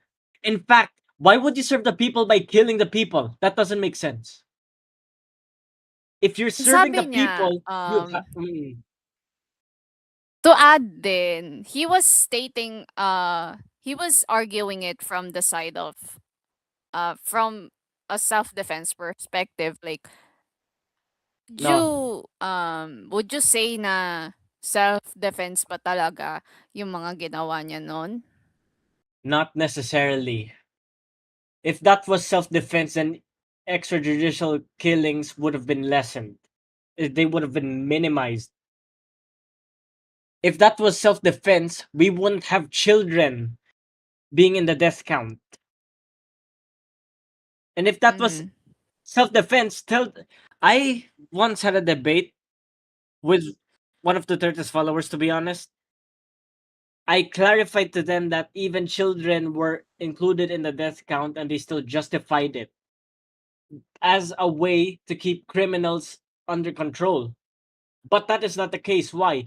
If the war on drugs was effective, how come there are still news of drug killings or even drug dealings across the nation, especially at Duterte's own hometown? It means that the war on drugs is ineffective. And second, speaking of the children, speaking of those victims of the war on drugs, another reason to that, coming from Kaufman, if he's talking about self-defense, to be honest, in the psychological perspective, this is the most ethical self-defense that they could have done with the war on drugs. And the fact that Duterte signed RA 11036, which is the mental health law to prevent discrimination for people diagnosed with mental health disorders, including those who are intoxicated with drugs. There's a method called crisis de-escalation. An example of that is, let's say someone is hostage taking, and at the same time, that person's psych report has been proven to be under the diagnosis of, let's say, schizophrenia with, let's say, a substance-induced disorder caused by methamphetamine or shabu. What would the police do in that case because a hostage is involved?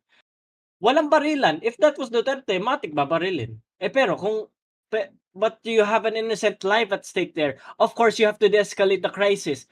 Why is that? The priority is not only the hostage. The priority is not also why that person is going victim before we conclude any reasoning. That's what you call a fair process. Duterte robbed war on drugs victims with his hasty methods of killing. And unfortunately, even children got involved in it. So that's the price. Okay. That's the price he paid in that case. Yeah. Mhm. Yeah, gusto kong ipakita itong picture nito. This was shown earlier during I believe the prosecution's opening statement. This is ang daming natawag dito ng Filipino Pieta. This was taken by Rafi Lerma around 2016. July 23, 2016 to be exact. How, like, speaking this from like a photojournalistic perspective, it's a beautiful photo, but how is this photo going to influence yung magiging outcome ng pre-trial chamber? Okay, so how it will influence the outcome of the pretrial chamber. I believe the ICC will focus on the perspective of the victim, like I said before, because in this La Pieta in modern times, we have two victims in this photo. One I believe is the mother, I guess. Yeah, one I believe is the mother. The other is a victim, and you have the signage there that says "Pushar ako, wag tularan." That's the form of framing someone who isn't proven guilty of a crime, yet suffered the fate of a brutalistic approach from Duterte. The fact that a woman cried for her son, yes, it is disheartening, but at the same time, it proves that the justice system wasn't even just under Duterte. It means it was planned out hastily. He wanted justice to be instant and at the cost of innocent lives. It targeted the poor because the poor were the most vulnerable. Class C and D, to be honest, if not the lower class, while the elitists still get away with it. The elitists, in that case, as we speak, those in power, for example, while we know Duterte for his strongman persona, it doesn't mean that he has fulfilled his mission in lowering the crime rate in the Philippines. In fact, it worsened because not only you have what do you call this? Not only you have the elitist, not rather the elitist, but let me clarify, those in the lower class struggling to survive, but you have those in the upper class exploiting them. That is the root of the war on drugs. You have unemployment, and the reason why you have unemployment because they have no source of income, and so what do the unemployed have? What are the choices of the unemployed? Either to do something illegal because of the lack of job opportunities, or at the same time try to find a way to make a living, even if it looks unlikely. Because the focus here during the Duterte administration is more of classism. He was anti-poor and he used the war on drugs to focus on the poor, frame them for being drug pushers, while those in his ranks still get away with it. So this Okay, one, this photo in this case, it's an example that the war on drugs, to be honest, targeted those who are the most vulnerable, even if they are innocent. And it proves that those who are the most vulnerable are left to fend for themselves, while those in power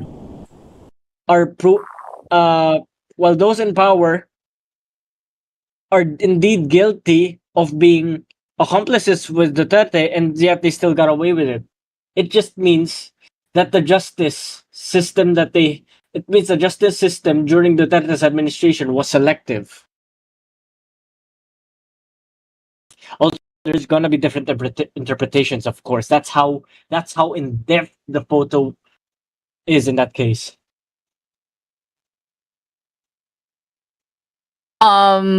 We've heard na rin yung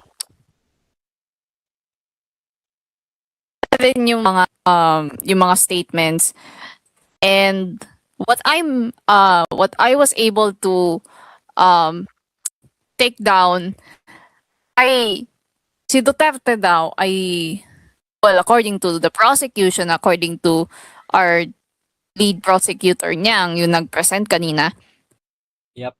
maraming ginawa si Duterte, including like enabling the Philippine National Police na pumatay. According to them, they authorized state actors to take part in the anti-drugs campaign. Duterte made public statements authorizing condoning of alleged criminals both as mayor and president. And these are just some. And third, publicly naming individuals, including high-value targets that were killed during the brutal war on drugs na ginawa ni Duterte. Like, just how very hastily planned this whole drug on war came to be. How is it going to be affecting? I mean, you mentioned din kanina pala na, now that I think about it, you mentioned that it's gonna be traumatizing for the victims, and we heard from I believe Job Manan's report kanina sa TV Patrol na some of the victims that remained here in the Philippines ay nasa isang undisclosed location within QC, within Quezon City, and they're gonna have a debriefing right after this confirmation of charges. And Yeah. this is only the first day, so hearing Oh, these dear. must be really grueling for all the victims. Definitely. Because yeah, I do feel for the war on drugs victims, to be honest, because it's not that easy to lose a loved one, especially at the hands of a broken justice system in that case. They will be what Sir Job Banahan meant that they will undergo the briefing. That would be, I believe, psychotherapy, because there's a chance that the most likely cases, one of the war on drugs victims have they may be diagnosed with anxiety, depression, and most likely post-traumatic stress disorder, because every time, let's say for example, every time a victim or every time a loved one has lost a victim, for example, and they still remember it by experience, those flashbacks are trademark symptoms of post-traumatic stress disorder, and in fact it can relapse even after a month. So that's why it is important for it to. That's why it's important for war on drugs victims to undergo necessary psychological interventions, because relapses aren't that easy, to be honest. And at the same time, it's for their mental well-being, and at the same time, they have to feel like that they're secure. They have this sense of security which they were robbed of when Duterte was president. So, like, to add din these Yeah. flashbacks can happen years after. Yes.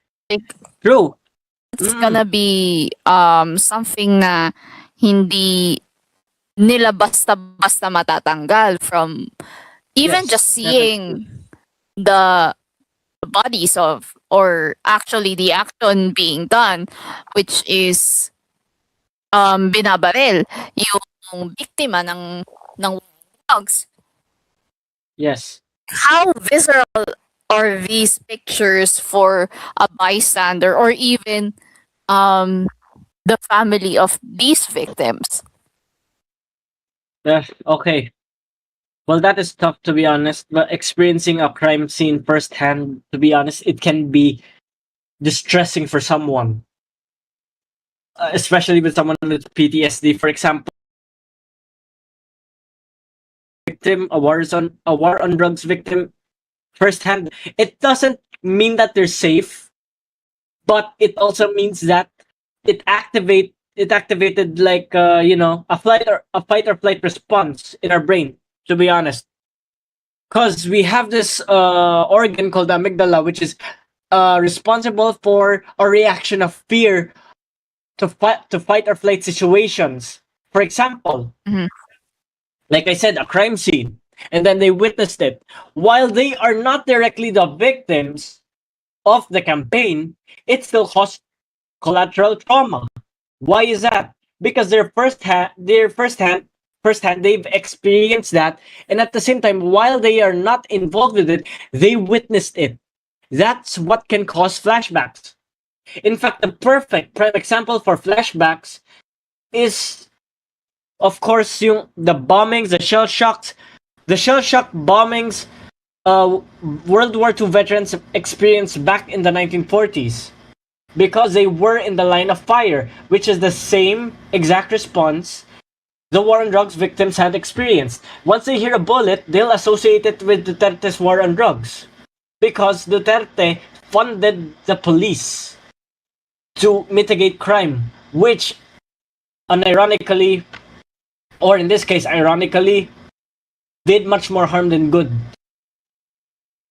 So psychologically, this has caused a lot of harm towards Filipino families, regardless of what their class is, regardless of what their age. And at the same time, he has fully supported the police, but never consulted the healthcare field, which could have been much more ethical because not all lives that were taken were guilty. And at the same time, not all lives that struggled were hostile.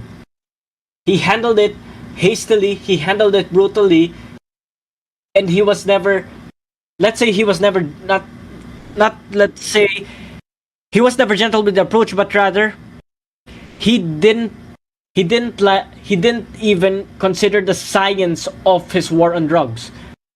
He only considered the militaristic approach of the war on drugs, and that's what caused the brutal killings that we have heard in the news from his term up to his last. In that case, while he justified it as a way to defend the Filipino people and for them to be safe, how can one be safe if the justice system is broken? That's a question that they should consider. So, I want to go back doon sa sinabi ng prosecution. Kasi we were saying earlier during the before the trial commenced na this is a very very historic time for the Philippines and for Asia as a whole, since this is since Duterte is the first Asian official to be what do you call this, to be executed in the International Criminal Court, and the prosecution was particularly emphasized. So what do you think is the prosecution gonna do dito sa ating confirmation of charges, like recognizing that history, recognizing yung fact na hindi lang ito makasaysayan para sa Pilipinas, ito rin ay makasaysayan for the Asian continent as a whole.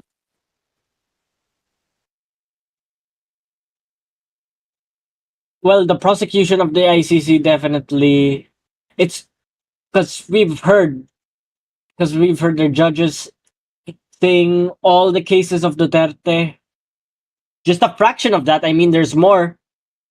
I believe that whatever the prosecution of the ICC will be, I believe that his former administration, including his beloved camp fan base, the DDS, they're honestly losing a war that they cannot fight.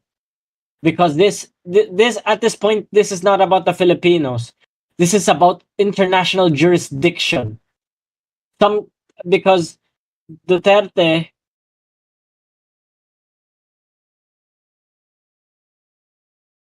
according to what he wants, not what the people want.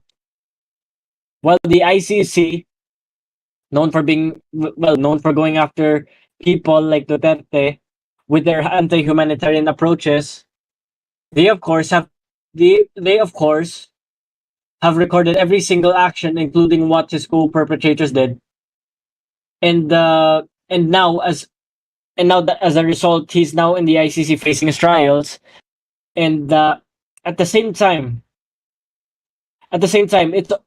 uh it's already come to full circle in that case. I would say this is pretty much social justice in its absolute, in not rather in its absolute form, but it's poetic justice. I would say poetic justice for for those who have lost their lives on the war on drugs, for the broadcasting stations that lost their what you call this, that lost their, let's Licenses. say, yeah, that lost their licenses to go up on air, and for the people who were misunderstood, and that who for the people who were misunderstood and just needed help to overcome their struggles in poverty, but in the end only happened to meet a bullet in front of their faces.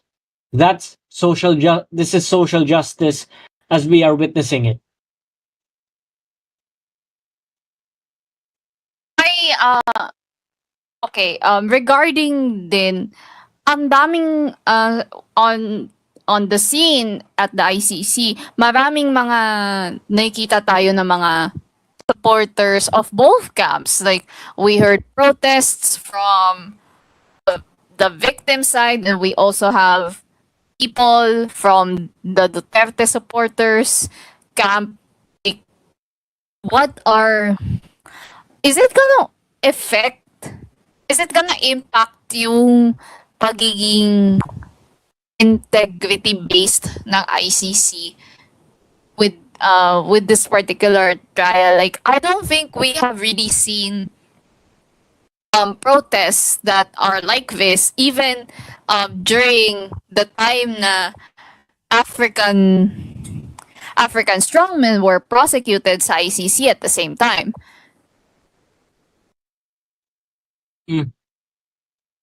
If the protests will affect them, indirectly, to be honest, indirectly, I would say, because we all know that the ICC got most of the information based on concrete evidence from the from the war on drugs victims. While at the same time, you have different protests from either side. One from the war on drugs victims, the other from those who love Duterte so much. It all boils down to substantial evidence. That is the purpose of due process. Like I said, in forensics, especially in law, you need evidence to prove and defend your claim. And if you have no evidence, it will favor one or the other. That's how crucial it is. That is how crucial it is to compile all needed evidence to win a case. And from what we're seeing, this may favor the war on drugs victims, cause based from their experiences, like I said, it was a hasty approach, while the other, Kaufman, said that it was an act of self defense. What I've thought of, if Duterte if Duterte really did that as an act of self-defense, why on the people who have no arms to defend themselves? Which is literally the mind-boggling question for me. Why, if it's for self-defense, why involve those who don't have even a gun to kill? Just like what the police.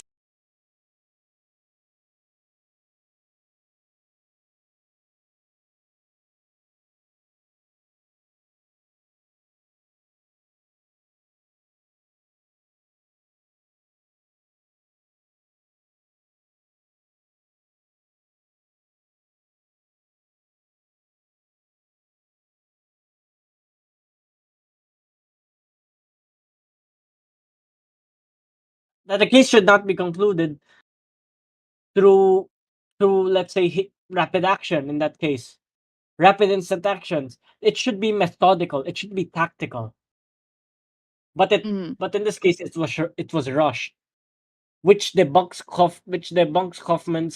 uh Kaufman's case compared to the case of the attorney who represents in behalf of the war on drugs victims. Mm-hmm. You have two sides there, and and like I said, it all boils down to the evidence the ICC has. And regardless of how many it is, one thing is for sure: Duterte might spend the rest of his life in the ICC. Okay, so I want to go din sa argument ng defense ni Nicholas Kaufman na parang he was trying to present um former President Duterte in a very humane way.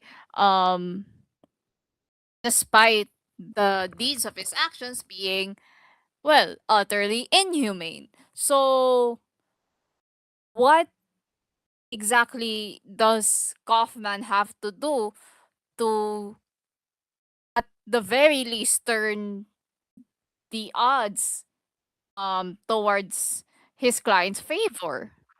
Diba? What I would say, if I was Kaufman in that case, how would the tide shift in Duterte's favor? Reframe the war on drugs, the purpose of the war on drugs. I would reframe it into a perspective where it should be humane.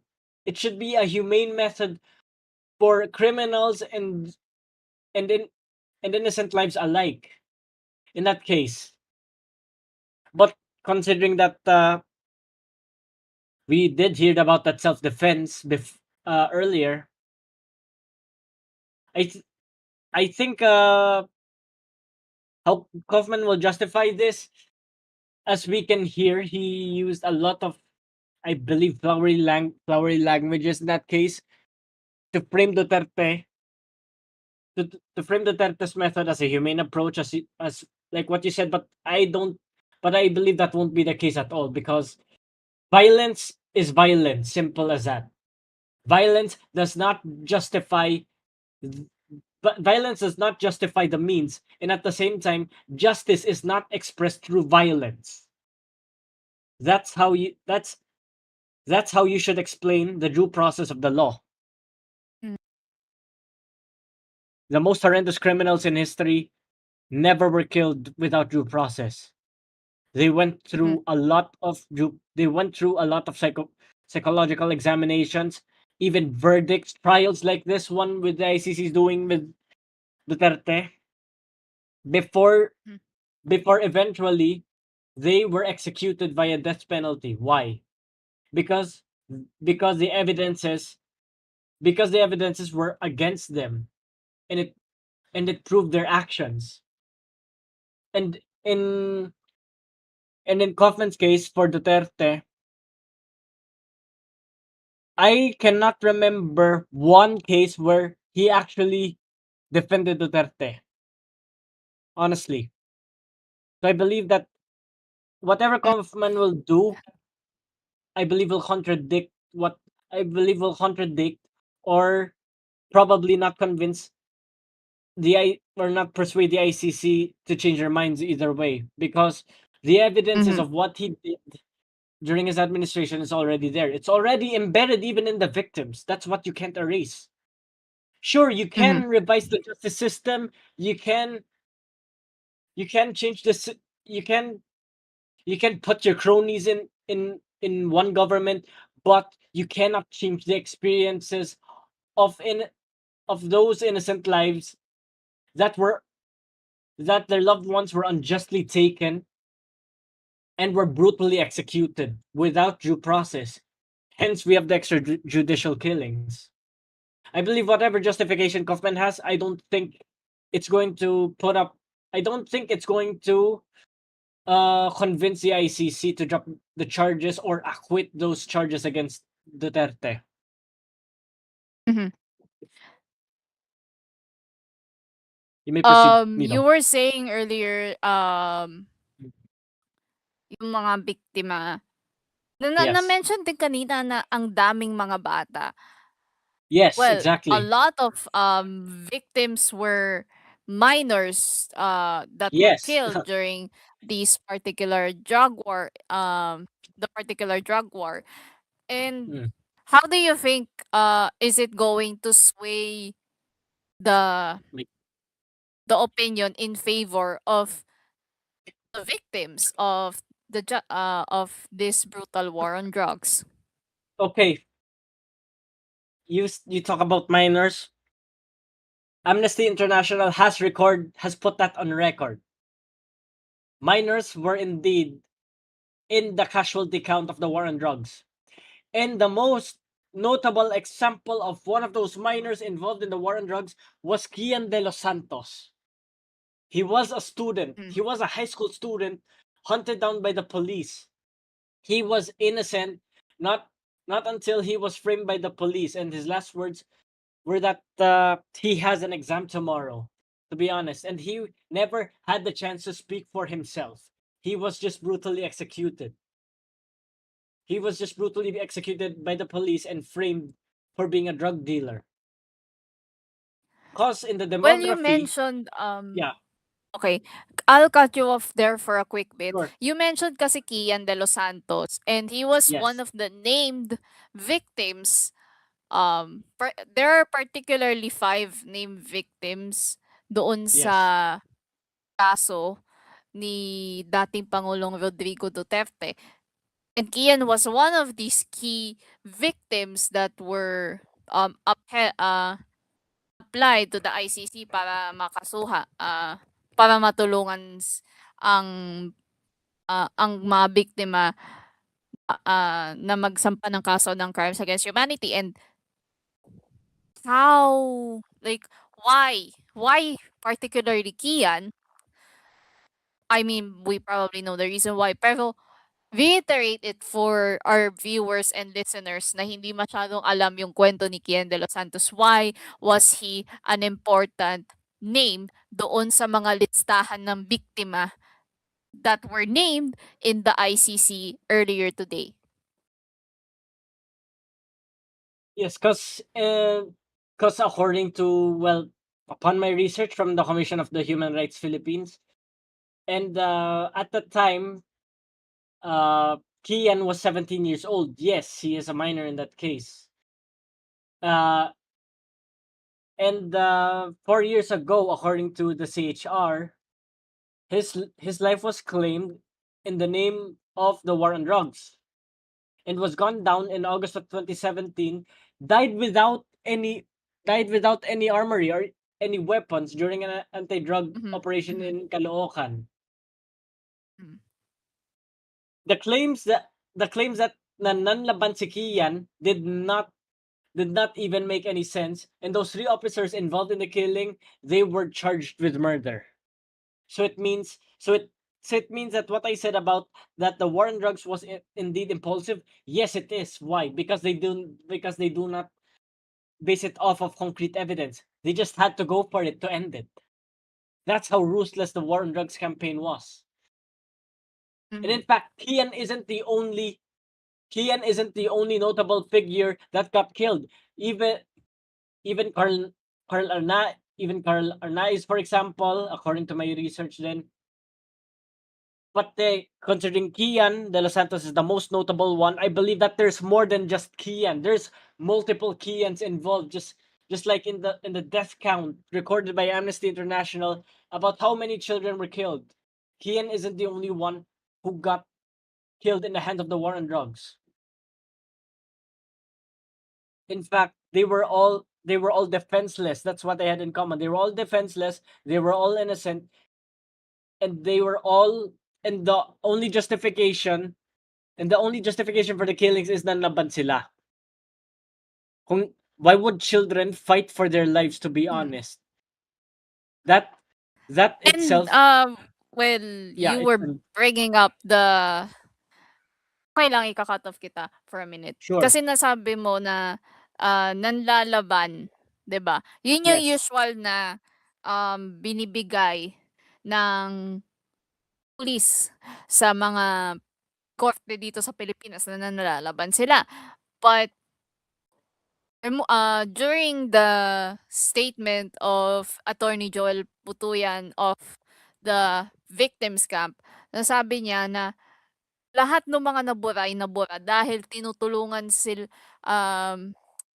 tinutulungan sila ng mga police to like Yes. deliberately cover up yung mga kaso na nangyayari against basically them, and enabling the impunity culture around the country. And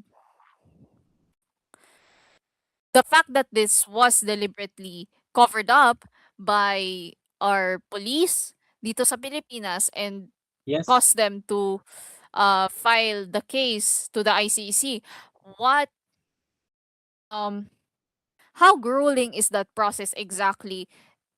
At syempre nakikita natin yung failings ng justice system natin sa Pilipinas by not prosecuting these policemen. And we all know na Yeah. very very it's the justice system dito sa Pilipinas is basically like leaning towards the perpetrators more than towards the victims. So why the ICC? Why the ICC in that case? Because, to be honest, the International Criminal Court, as we know it, they're known for convicting high-profile criminals for their crimes against humanity.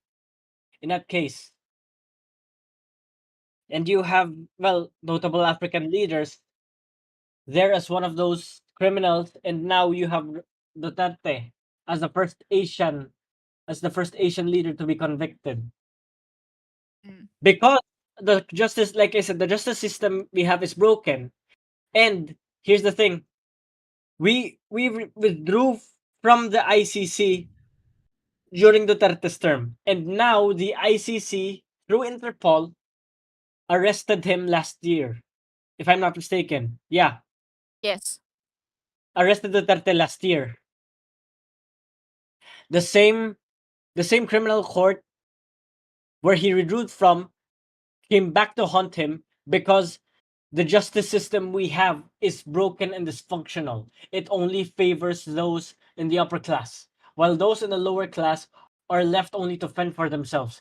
That's how unjust, unfortunately, the justice system we have now.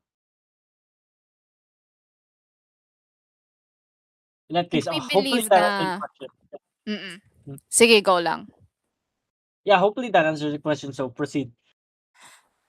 Kasi 'di ba, etong sa pagbabalik ng session mamayang mga 9:55, 9:25 pala dito sa stream ng, sa YouTube channel ng ICC. What ano yung mga dapat nating i-expect? This is just the first day. Yeah. What do we expect from the evidence list, yung opening, well, I mean, the opening statements have already been presented, and ano yung mga arguments na dapat makita natin from all three camps right now? I believe we're still at the tip of the iceberg in that case from all three different camps. Because like what the jury said, it's still a fraction of the evidences he has in hand. So in that case, we have three camps as well. And this is likely gonna go on for a week. So I believe what we're gonna expect I believe what we're gonna expect here, a lot of crimes against humanity related cases which Duterte committed. And this is just the beginning of it, to be honest. This is just the beginning of it. I expect nothing but more cases of killings from his war on drugs campaign. And if not just the war on drugs campaign, the corruption possibly in the government as well. Those involved. those associated with Duterte, they're gonna be involved as well. So it won't be just Duterte whom the ICC will be going after. They're gonna go after every single person associated with Duterte, and that might include the vice president herself as well. Anyone who was involved during Duterte's time in Davao when he was mayor up to his presidency, everyone is going to be on watch under the ICC. That's what I expect from the International Criminal Court. Mm. I'm just looking at this and just being in awe with um everything that has been going on actually since last year, since March 11, 2025. Pero ang Yeah. hindi alam ng karamihan is this was actually Duterte's warrant was issued March 7th, pero na-publicize lang siya ng mga 11 March 11. So I mean, when we covered yung pag-aresto kay Duterte nung galing siyang Hong Kong, and it was really really historic. Why did these why are some of these parts confidential, and what are exactly the ethics around particularly the victims' names, most of the victims' names being redacted during the proceedings. And nakita natin kanina kasi during the feed kaninang mga bandang 7:30 na nag nag-stop briefly yung stream ng ICC tungkol sa confirmation of charges hearing ng dating Pangulong Rodrigo Duterte. Why the ethics, and why are these names redacted? Majority of these names, or that were not named, are redacted from public view. Well, in the lens of the war on drugs victims, to be honest, even in psychological practice, we have the Data Privacy Act, for example, in that case. But considering that the ICC, the duty, I believe, is out of respect for the victims. They may consent to either have their names revealed or not, depending on the severity of the case. And in this case, considering the gravity of Duterte's crimes, I believe that the victims' names are censored, considering the actions of Duterte's followers. To be honest, and one of the and if someone speaks the truth, worst case scenario, on the next day we won't hear from them again. If you know what I mean. So it's best that the victims' names would be redacted, because this is not just only concerning this is not only concerning their well-being, but also their security as well. Their security and safety outside of the ICC. Because if they told them the truth, it means that one of their lives can be at stake for it as well. Their lives will be at stake for speaking the truth, and that's what Duterte fears. Not just Duterte, but also what his followers fear, because they want to frame Duterte as a strong man, not a murderer. And we have already seen Duterte historically has not attended these confirmation of charges hearings. Like, anong pahiwatig nun sa mga supporters and sa mga side ng mga biktima ng EJK?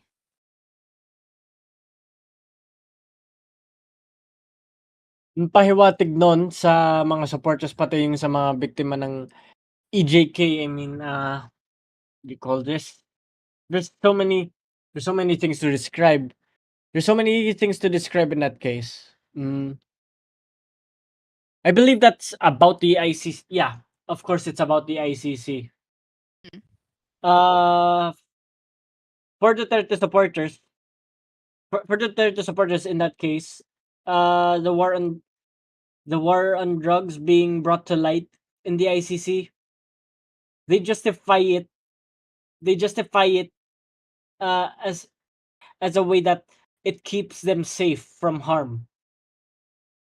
But on the side of the war on drugs, in their perspective, they frame it, or they lived throughout the brutal approaches, the brutal, reckless approaches of the war on drugs. So from so what the war on drugs case has in this case, for the as the ICC has explained it in earlier, Duterte supporters will do anything, basically will do anything to justify it as a safety and security measure for all Filipino citizens out of love, when in fact it is authoritarian, because us Filipinos were used to the authoritarian approach.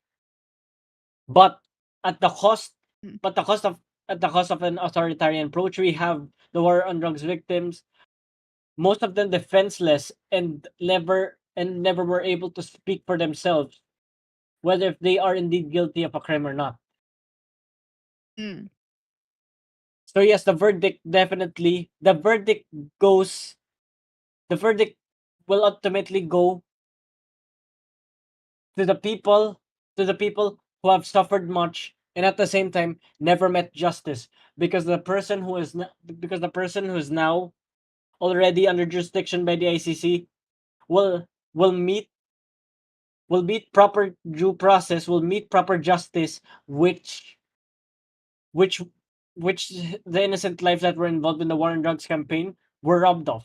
As I've explained earlier, I know I am aware that I've repeated myself multiple times, but that is what I definitely see with this case. And as we hear, to be honest, and as we have heard from the multiple cases from the judges of the ICC, cases from Duterte, most of them are crimes against humanity, and it's inevitable that that's not literally the full story. We're probably in the first chapter of it. What if we knew the full book? It means that there's more, or if not more, enough substantial evidence that will deem Duterte to be sentenced to life, possibly, depending on the jurisdiction of the ICC, for his crimes against humanity. Regardless of the stance of the Duterte supporters and the war on drugs, it's up to being fair and to being just for the sake of those who have suffered under his administration. That is what I believe the ICC's decision is. So gusto ko malaman din, we are about 20 minutes away from the continuation of the confirmation of charges hearing, ang ating first day ng confirmation of charges hearing laban kay dating Pangulong Rodrigo Duterte. In these next few hours of the presentation, what are we going to look forward to? What are we going to look forward to in the next trial? I believe more Hindi, evidences in that case. ito muna, yung next hours muna. Oh, the Kasi next this hours. is split into 3 parts. Yeah, We are now on part 3. part 3. So, okay, so the first one is the war on drugs. The second one, the war on drugs victims, the second one is from Kaufman, if I'm not mistaken. The third one, I Kasi, believe, is from the yeah. Ito kasing The third, third session na to, I believe would be the presentation of evidence and oral arguments from all 3 parties, pero especially sa kampo ng prosecution at defense. So, what are we going to expect? What are the viewers and listeners going to expect when we hear those oral arguments between the prosecution and defense? Say again, Mido, can you repeat? So, 'di ba, I Okay. believe the next few hours kasi of this session, once we go back, ay magiging presentation na ng oral arguments between the Yes. prosecution and the defense. So, parang ano dapat yung ilo-look forward dito ng mga viewers at ng ating listeners regarding these presentations? My gosh. Okay. So oral defense arguments in that case, the presentation. There's going to be some claims debunked, especially from Kaufman's end and from the war and drugs victims. You have someone representing them, speaking from, of course, experience in that case, from the experiences of those who fell victim to the war on drugs. So what we expect here is that the claims of self-defense that Kaufman said before, they're likely to be debunked. They're likely going to be debunked with factual evidence from the war from the victims of the war on drugs, from the attorney in that case. So what we should expect there is that we're probably likely gonna have ICC is likely gonna cross-check the info from the war on drugs with Kaufman's self-defense in that Kaufman's self-defense regarding Duterte's approach. So yes, I believe this is the time for Filipinos to reconsider who is telling the truth and who isn't between the two camps in this case. It's time for Filipinos to reconsider what kind of justice system Duterte implemented during his time. Whether if it's just only for his self-interest, or if it's just for the sake of the Filipinos who feel like crimes are everywhere, but on the contrary, the justice system ended up catching unnecessary strays in this case. And now, ipapahinga ka muna namin, Anima. Yeah, Maraming no maraming problem. salamat sa iyong Sure. pag pagbibigay ng analysis dito sa ating koolNews special coverage. I will let you feed your Okay. dogs for a minute, and then we will hear It's a from you pleasure. very, They very need me soon. right now. Alright. Ayan, Okay. that was Anima, our analyst for this week's particular coverage of the ICC confirmation of charges hearing laban kay dating Pangulong Rodrigo Duterte. We are now about 15 minutes away from the continuation of the proceedings, where we will be hearing yung mga oral arguments ng ating prosecution and defense. As Anima said, we are going to look forward to some claims being debunked by the prosecution or either the judges.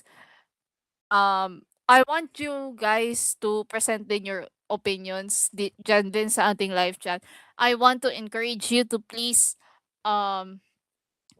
input your opinions. I am very excited to hear all of them. We will be looking forward to your feedback, at wag niyo po isi-send sa 2366. Wag niyo po isi-send sa 2366. It's pretty much I believe defunct. But we are live right now. So paalala lang po, tayo po ngayon ay live sa Cool FM, sa Cool TV, sa Shine Radio, I believe, what was that? Yung sinabi ni Gio kanina na, I believe that is, um, ayan, sa 89.5 Manila SDR. Maraming salamat po sa patuloy na pagsubaybay dito sa ating special coverage of the confirmation of charges hearing laban kay dating Pangulong Rodrigo Duterte. What I want you to know is that the particular process of this hearing ay hindi lang para maintindihan ng tao na may hustisya pa para sa ating mga biktima ng EJK, at hindi dapat pagtawanan at gawing joke time ang mga kasong ito laban sa dating Pangulo. Kasi ito po, ang drug war na ito ay marahas at nakikita naman natin at ina-argue ng mga counsel ng victims and ng prosecution na hindi lamang ito deliberate killings, they are crimes against humanity. At inaabangan natin, inaasahan natin ang isang outcome that would define yung due process and what it means for these victims. And as I've explained before, if you remember my broadcast from last Friday na sana ay hindi natin gawing katatawanan ang mga pagpatay na ito noong administrasyong Duterte, and it's not because we have to be vigilant or naging tahimik nung administrasyon niya, but the thing is it's been a dominant topic sa ating news cycles dito sa Pilipinas na laging may namamatay, na laging may kita tayo at maririnig ng mga balita tungkol sa mga kasong ito na ngayon ay hinahatulan sa ICC. And though it is going to be a very, very tedious process dito sa International Criminal Court, we are expecting these families of the victims of EJK are expecting to have a verdict kahit magsisimula pa lang yung ating paglilitis sa dating Pangulo. We are expecting it to be hopefully according to them. Ngayon, nandito na nga po sa ating podium si Afina. Welcome, Afina, sa ating koolNews special coverage. Maraming salamat sa iyong pagpapaunlak.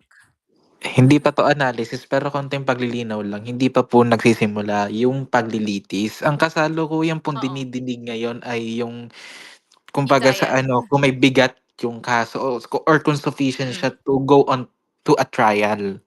Bale sa susunod na mga araw or sa buong linggo na 'to na may hearing ang ICC, tawag dito, I think may nakaset ng schedule for it, 'di ba? Parang Yes.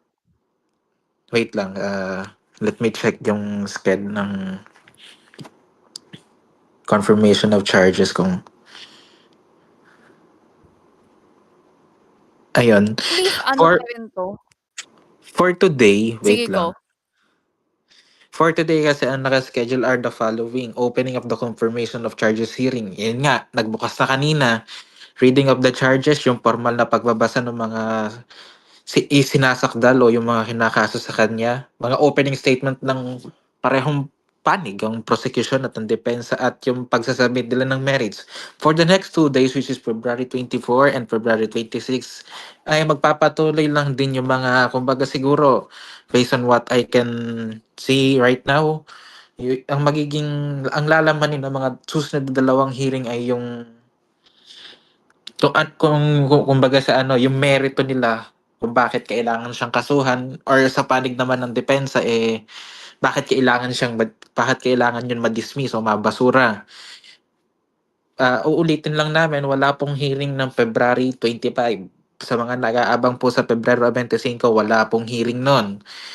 Sa huling araw, sa Biyernes, Pebrero 27, ay formal ng tawag dito na formal na isasara yung pagdinig sa pagkumpirma ng charges. And within 60 days, doon natin malalaman if ano-ano ba yung mga kaso na magpo-proceed to trial or kung meron man, kung ano man yung may mababasura. Tatlo kasi ata ang pwedeng kahantungan yan. It's either babasura siya, number one.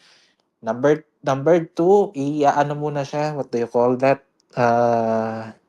Mag-a-adjourn muna pansamantala tapos i-order ng korte na mag-gather pa ng evidence or number three ay ayun nga, mag-proceed na into an actual trial. Yun lang naman.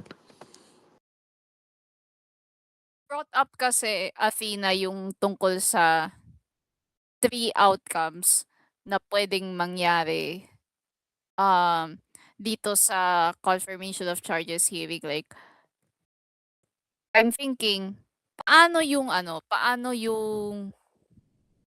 magiging magiging process nun if ever, like, okey, sabihin na natin magta-trial, so tutuloy sa trial. But what about yung adjournment, yung second outcome na mag-a-adjourn muna and then a decision is expected within the next few weeks or so?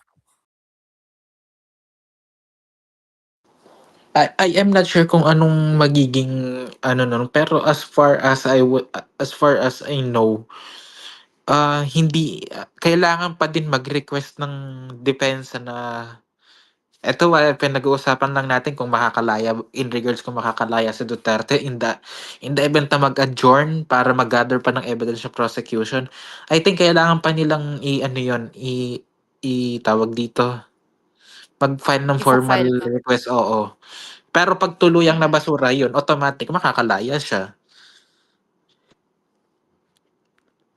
Bale hindi pa natin Okey. Mhm. bale kung if may mag-e-expect na may lalabas agad na decision sa Friday, hindi po. Within 60 days, so technically as late as April 23, I think, kung tama yung pagkakakalkula ng mga araw, tama yung pagkakalkula ko, as late as April 23.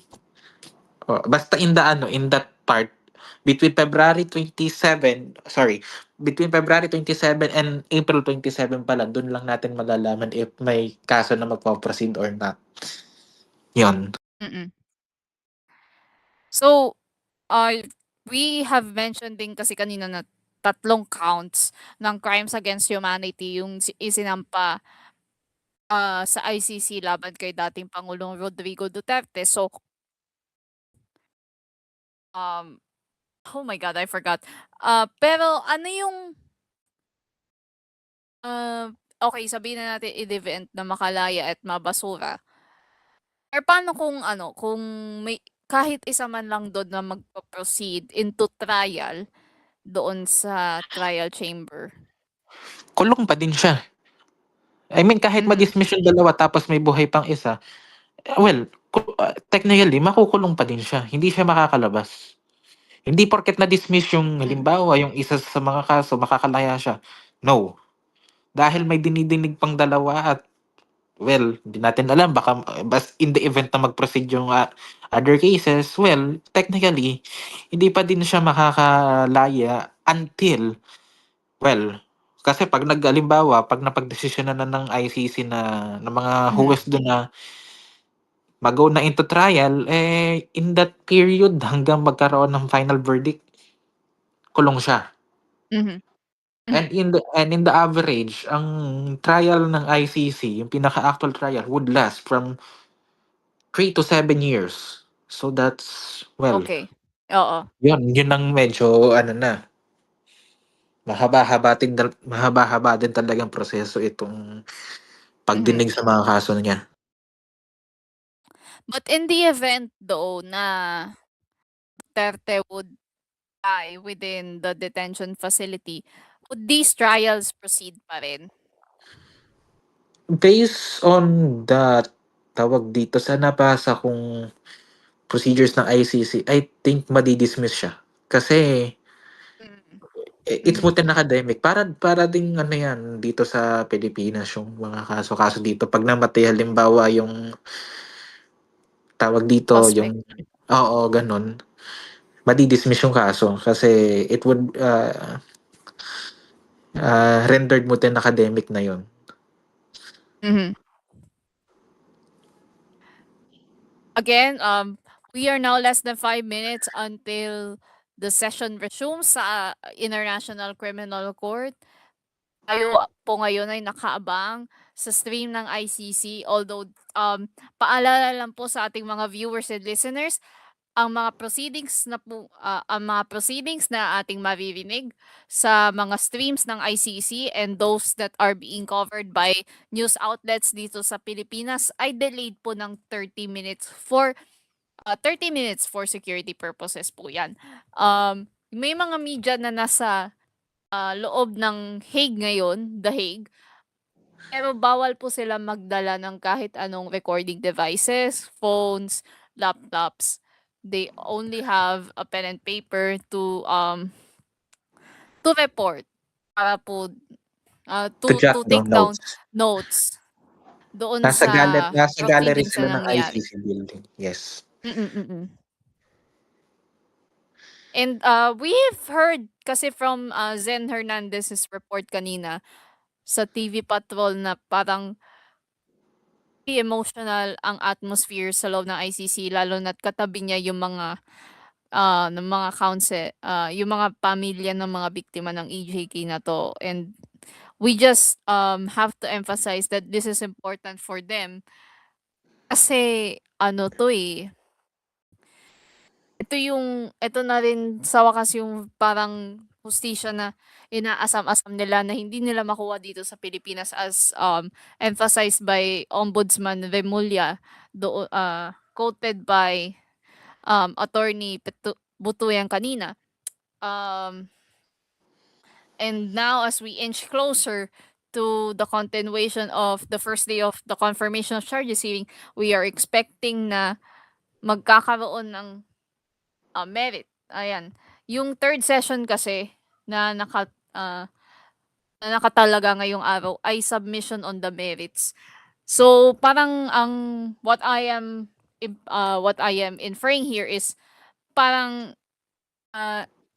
tinitingnan ipapasa nila kung may tuturan ba yung mga kaso na isinampa ng prosecution sa ICC.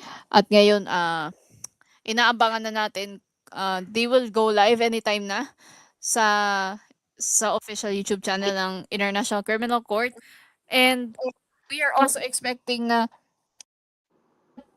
what these merits are gonna be will definitely involve yung mga sinasabi ni Duterte throughout the period na dinescribe sa statement ng prosecution sa drug war case.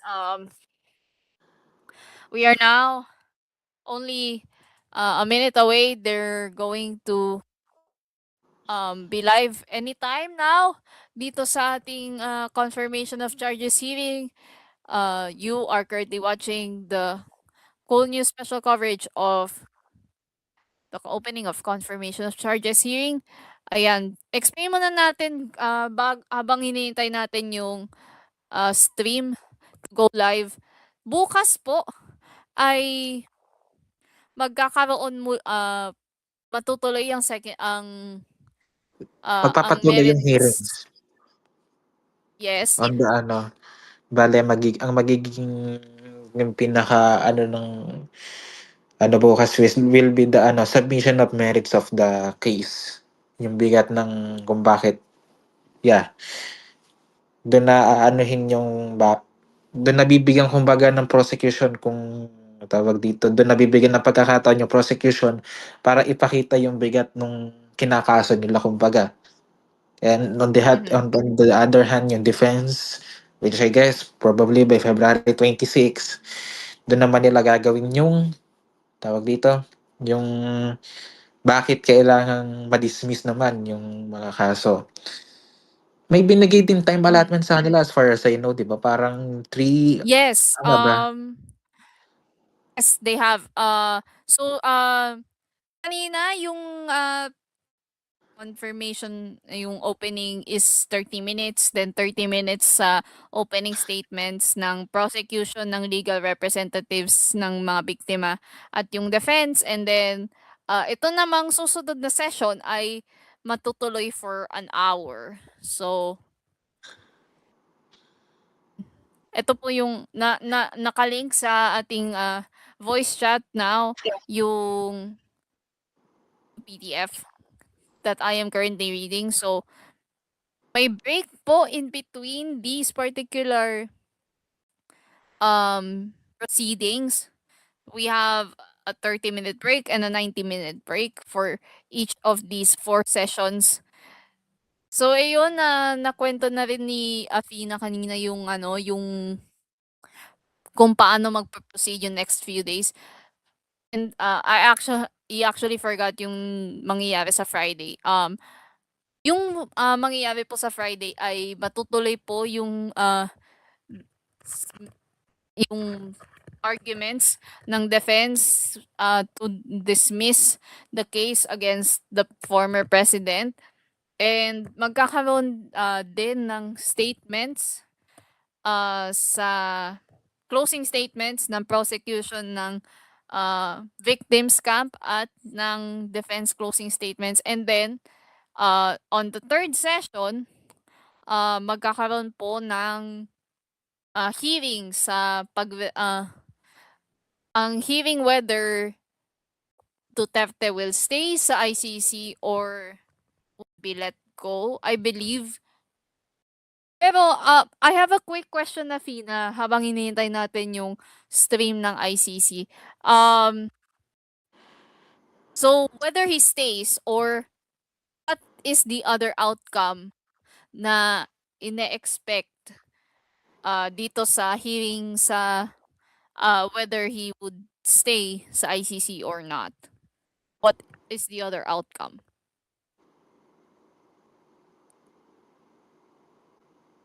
Sorry. Ang dalawa lang naman kasi ang pwede magiging dalawa lang naman kasi ang magiging outcome diyan after ma-adjourn, either ma-adjourn or ano pa din, it bit tawag dito. It's still tawag dito, nananatili pa rin siya sa on the basis na if makakalaya siya or hindi. I mean, tawag dito, ma-adjourn man yung ano, ma-adjourn man yung halimbawa in the event na ma-adjourn dahil hinihingan pa ng pre-trial chamber ng additional evidences yung prosecution, hindi pa siya automatically makakalaya nun dahil as far as I can remember or I know, kailangan pa rin nilang mag-request for interim release during that time. After that decision, and another hearing ulit yon for the pre-trial chamber. So yeah, hindi pa siya automatically makakalaya should the trial be adjourned for the time being. And technically, the only option para makalaya siya at makabalik siya dito would be pabasura yung tatlong ikinaso sa kanya, which is namely, right? Yun nga, ulitin lang po namin yung charges sa kanya, which is 1, murders in or around Davao City during the mayoral period by the Davao Death Squad. Yun yung una niyang count. Pangalawa is the murders of high-value targets during the presidential period or yung from 2016 up until 2019. And count 3 will be murders and attempted murders in barangay clearance operations during the presidential period, which also covers the mula 2016 hanggang sa umalis tayo sa ICC noong March 11, 2019. Baka nagtataka kasi iba, sinasabi ninyo ang dami-dami namatay sa Tukang, na ang daming EJK na 6,000. Bakit tatlo lang yung ikinaso sa kanya? Technically, yung as far as I know, kasi kaya ganyan yung naging structure ng ng prosecution, yung kinaso sa kanya. It's between the tawag dito, what they call this, yun lang yung Yung parang periods kasi yung dinedescribe, I in believe. general kasi. Hindi dinidinig sa ICC yung per case. Kaya tawag dito, kung mapapansin niyo bakit in general yung mga binanggit na charges, it is because, well, technically kaya nga after tawag dito, kaya nga siya napunta sa ICC, it is because it is deemed na walang makukuhang hustisya yung mga biktima sa Pilipinas, sa judicial system dito sa Pilipinas. And yun nga yung dahilan ko bakit inakyat sa ICC, and yun din yung reason why why tawag dito, yung mga charges against Duterte would just be around that few numbers instead of the 6,000 or the 76, because we are discussing the systemic na ang inaano dito, ang dinidinig dito yung sistema ng pagpatay, hindi yung particular na kung sino yung mga pinatay, kung sino yung mga nagkaaso. No, yung ang pinag-aanuhan dito sa ICC would be the systemic, kumbaga systemic killings as they describe it, the alleged systemic killings. Yun. At ngayon nga po kasalukuyan yung nakikita ang feed ng International Criminal Court para sa pangatlong session ng first day ng confirmation of charges hearing ni dating Pangulong Rodrigo Duterte. At matagal pa, hindi pa tayo nagsa-start dito sa ating delayed stream. But I want you to know we are going to see, we are going to expect yung presentation ng mga oral arguments ng I think kaya na. prosecution at this hour. Medyo nagbablock lang, but I think they will bring it back naman. Medyo nag-aalangan lang yung stream ng ngayon ng ICC. Hindi, I think na siya, nagpe-prepare na siya kasi nandun pa rin yung logo ng ICC. So, I think wala naman problema sa feed na nakukuha natin. Baka sa kanila na yan mismo. All rise, we vous lever. Feed nila. Okay guys, we are back. Let's listen in.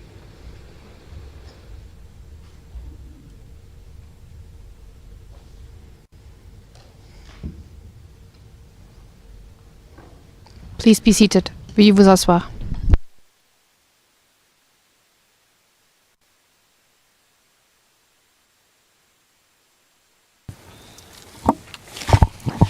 Bonjour à tous à nouveau. Once again, good day, everyone. We will now move on to submissions on the merits. Mr. Prosecutor, please proceed. You have 1 hour today.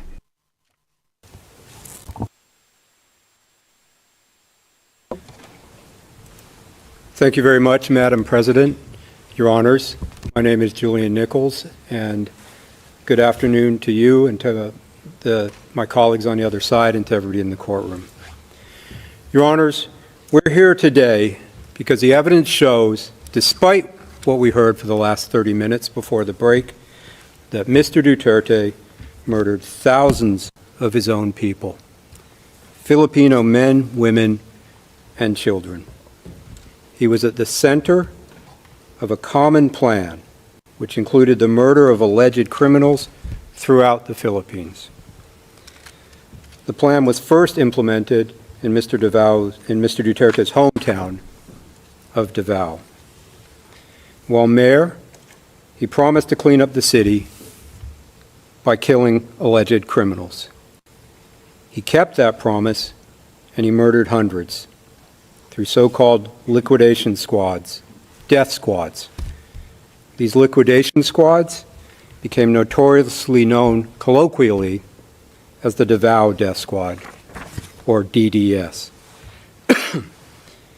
After years, 2 decades, of murdering alleged criminals as mayor of Davao, it became clear to him that this political strategy could be leveraged for higher office and for more power, the presidency. And that is exactly what he did. During his campaign to be president, Mr. Duterte expressly promised many times that he would kill criminals if elected. He claimed that Davao was Exhibit A in why he should be elected. That Davao was Exhibit A in why he should be elected. And he promised, he pledged, that if he won, he would expand the killings nationwide. He won, And that is what he did. And as you will hear tomorrow from Mr. Jeremy and Ms. Croft, the murders skyrocketed in the months immediately after Mr. Duterte became president in June 2016. And that was no coincidence. That was him fulfilling his campaign pledge. As president, he murdered thousands using the same co-perpetrators and methods from his time as mayor of Davao. So he moved the method and some of the co-perpetrators to Manila in order to expand it, the crimes. The victims in this case ranged from powerful individuals to predominantly the poorest citizens of the Philippines.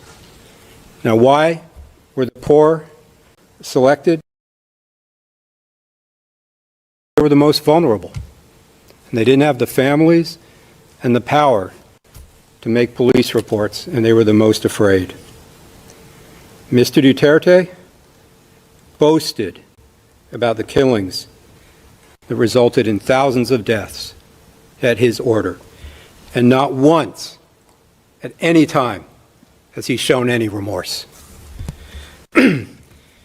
He promised, also, you will hear, to take responsibility, personal responsibility, for the killings, if need be. Well, that time has come. We are confident that if your honors confirm the charges in this case, that we will prevail and Mr. Duterte will be convicted at trial. We talk a little bit about what my friend, one of the things he said during his 30 minutes. In our presentation today, you will hear Mr. Duterte, in his own words, calling for killings, bragging about killings, and as I said, vowing to take responsibility for those killings, if necessary. And the defense, I have in my outline, may claim, but they already have, the defense claim that this is hyperbole, bluster, exaggeration, part of his blunt or direct strongman political speech, which had brought him political success in Davao and then nationwide. And the defense will also point your honors to many instances where Mr. Duterte and his allies tried to build a veneer, a kind of fig leaf of plausible deniability by sprinkling in references to the effect that the police should only shoot to kill in self-defense. Those references to self-defense appear throughout Mr. Duterte's speeches. They're all over the place. We don't run away from that. We don't shy away from that. That's part of our theory. So the defense will say, and again, they already have, that we've cherry-picked the statements we show you, but we have not. We acknowledge these many references to self-defense in Mr. Duterte's speeches. But the evidence which is in our pre-confirmation brief, and some of which will lead today, overwhelmingly shows that those references to self-defense and following the law and to due process are nothing but nonsense. Keep in mind, as mayor, he created a death squad. A leader who creates, leads, arms, and funds a death squad is not interested in due process or following the law. Those empty utterances were simply Mr. Duterte, who's chosen not to be here today. Those were simply him acting as the former prosecutor, trying to build in some semblance of a defense, preparing for the day, should it ever come, as it now has, that he would be held to account. It was to give his lawyers something to say. But look at it over here, where I said don't shoot except in self-defense. The reality is that Mr. Duterte's message was clear, and it was understood by the perpetrators, and it was followed. That message was, commit murder at my direction, and I will protect you, I will pay you, I will promote you. And that's what happened. And I'll say this as well, Your Honors. For purposes of this confirmation hearing, disregard every speech ever made by Mr. Duterte. Throw them all out. There is still ample evidence of substantial grounds based on the other evidence which we have put on our list of evidence. And the evidence as a whole, when you weigh it together, will show that what my friend said is not correct, that Mr. Duterte intended for his subordinates to follow the law, and that he was interested.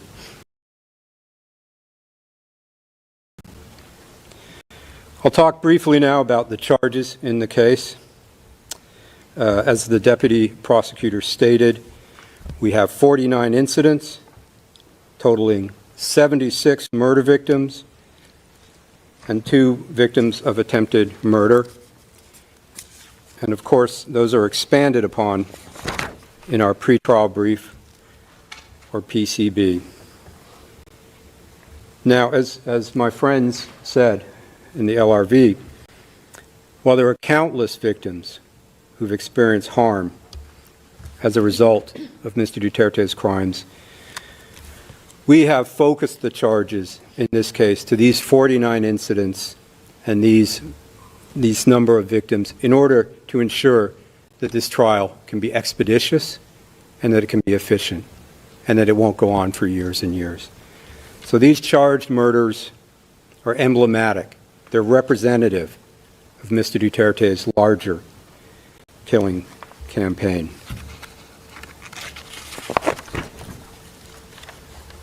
I was going to talk about the legal standard for today, but Your Honors explained it extremely clearly in the beginning of the introduction, so I won't go into it, other than to say, of course, the standard we have to meet is substantial grounds, which I am confident we will. The only thing I would add is that this stage of the proceedings, in addition to not being a mini trial or a trial before a trial, it's also not the time for the chamber to in-depth determine the credibility of witnesses.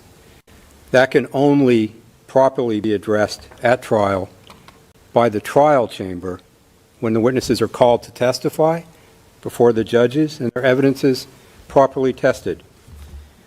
And there I would point, Your Honors, to the Said confirmation decision, 9 December 2021, at paragraph 39. I'll move on now. We can go to the next slide, James. I'll talk a little bit about Mr. Duterte's background. He was born on the 28th of March, 1945, and he prides himself, or portrays himself at least, as someone who understands the problems of the poor. But as my friend stated, he actually comes from a very privileged family. His father was a lawyer, a politician, even a provincial governor. And as a young man, Mr. Duterte became a lawyer. He went to law school, practiced as a prosecutor in Davao City for almost a decade, from 1977 to 1986. And you find that in our pre-confirmation brief at paragraph 2. And while he was a prosecutor, excuse me, he taught criminal law and procedure to police officers in Davao City. And despite this privileged background, despite his deep familiarity with the law and criminal law, Mr. Duterte embraced criminality from the beginning of his career. It's just one example. As a prosecutor, the evidence shows he taught police officers to plant evidence. We can go to the next slide, please, James. I won't read the whole slide out, Your Honors.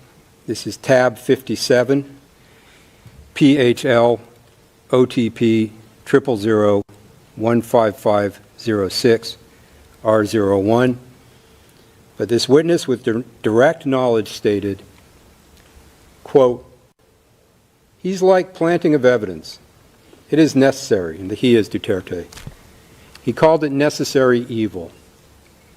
So they said that there are times in police work that you have to do the necessary evil for the sake of the common good, end quote. And I think you'll see, Your Honors, that that's a theme that runs through Mr. Duterte's career.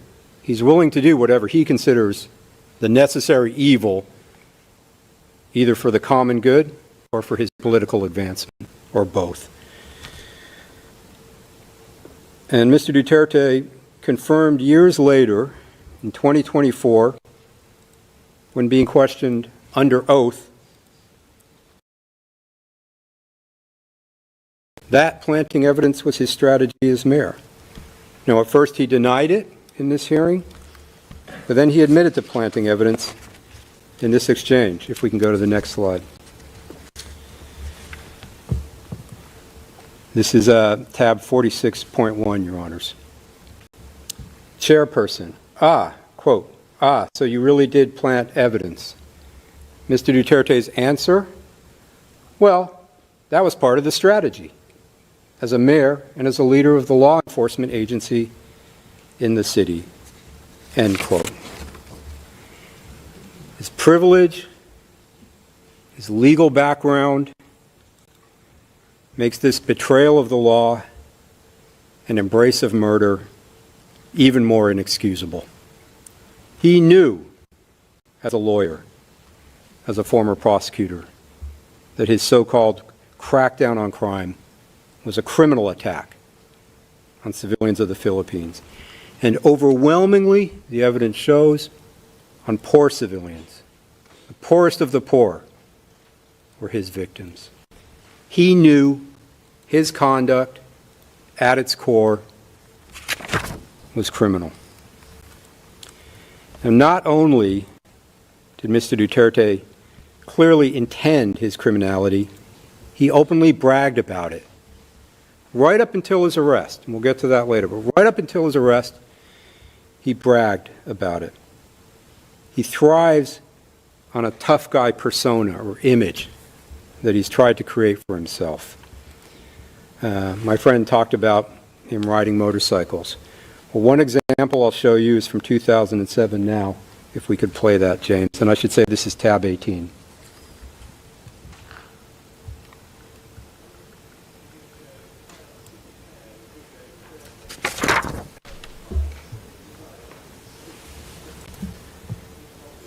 Elite, never losing an election. So, riding a Harley Davidson, shooting a semi-automatic pistol, this is the image he's trying to create from the beginning. He likes to pose with weapons. If we can go to the next one, James. This is tab 80. And here in this photo, which was published in a newspaper, you can see Mr. Duterte holding an assault rifle. And I'll just note that we also see in this photo, to the immediate left of the photo, Ronald Bato de la Rosa. Bato is the nickname. And to Mr. Duterte's immediate right, Isidro La Peña. And we'll hear more about them later.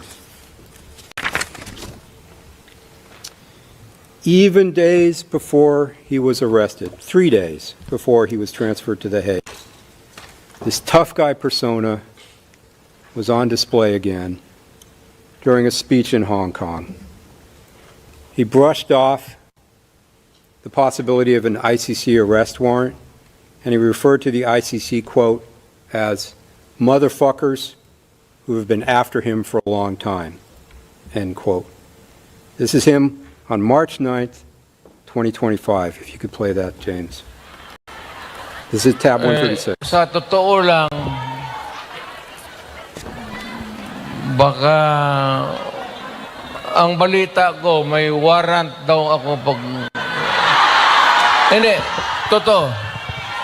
Yung sa ICC or something, matagal na akong hinahabol ng mga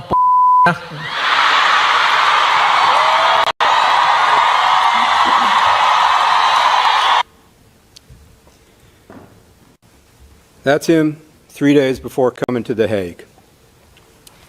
Of course, after arriving in The Hague, his lawyers very soon began arguing that Mr. Duterte was not fit enough for these proceedings. He wasn't physically or mentally fit enough to be put on trial or for his charges to be confirmed. But fortunately, a panel of 3 medical experts found unanimously that he is.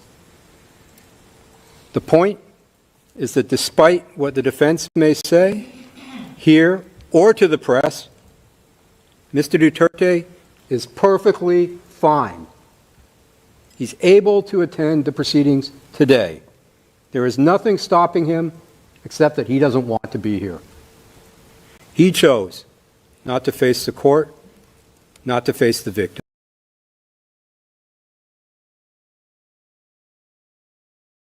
And choice.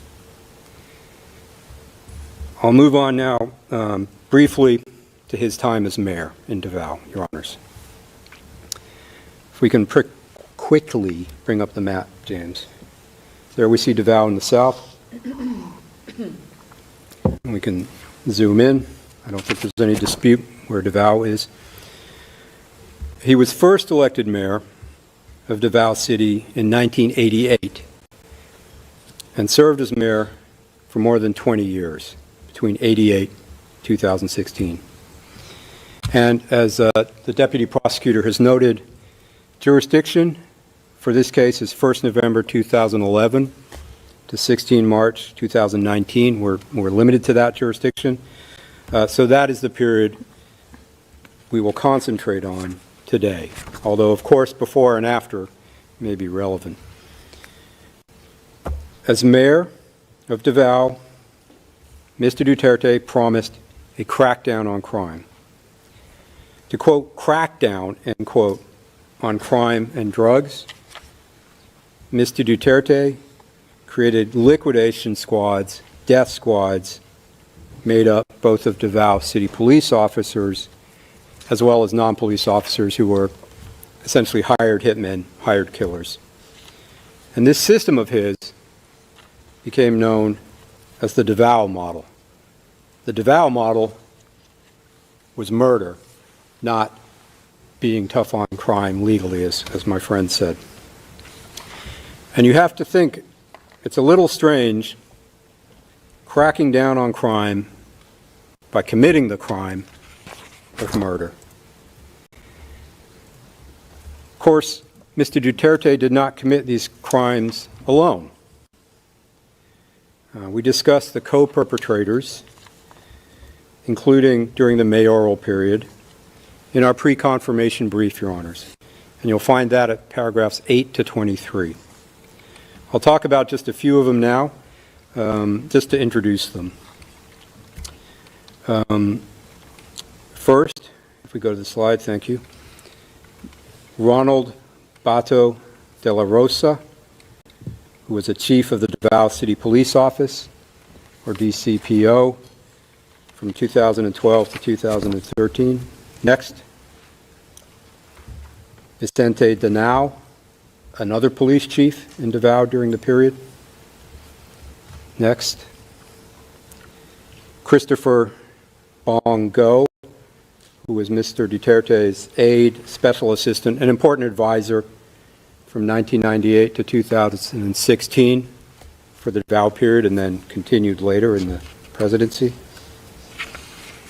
Mr. Dante Guiran, regional director of the National Bureau of Investigation.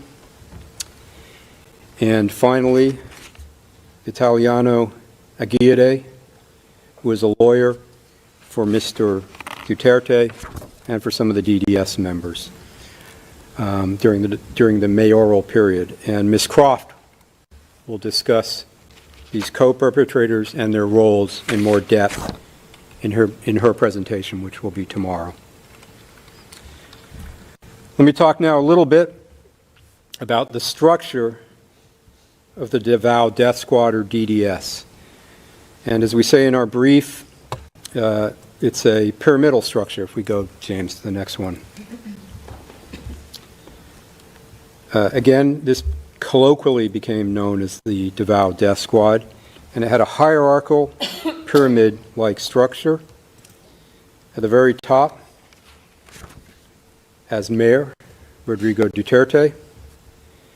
And as mayor, he had, of course, de jure control over the Davao police. And the evidence shows, para 34, we talk about this in our brief, he also had de facto control. Under him were co-perpetrators, some of whom I have mentioned.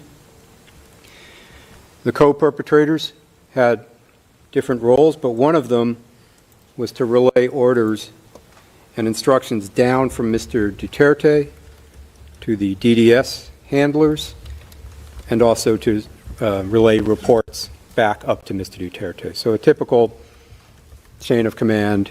The instructions go down, the reports go up.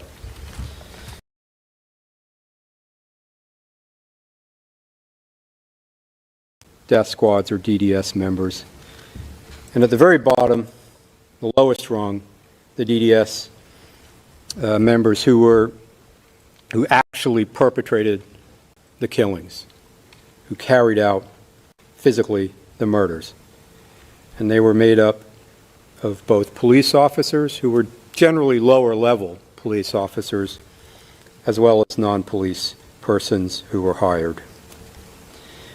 These members at the bottom were often recruited because they had a debt or owed something to Mr. Duterte or the police, and they could therefore be controlled.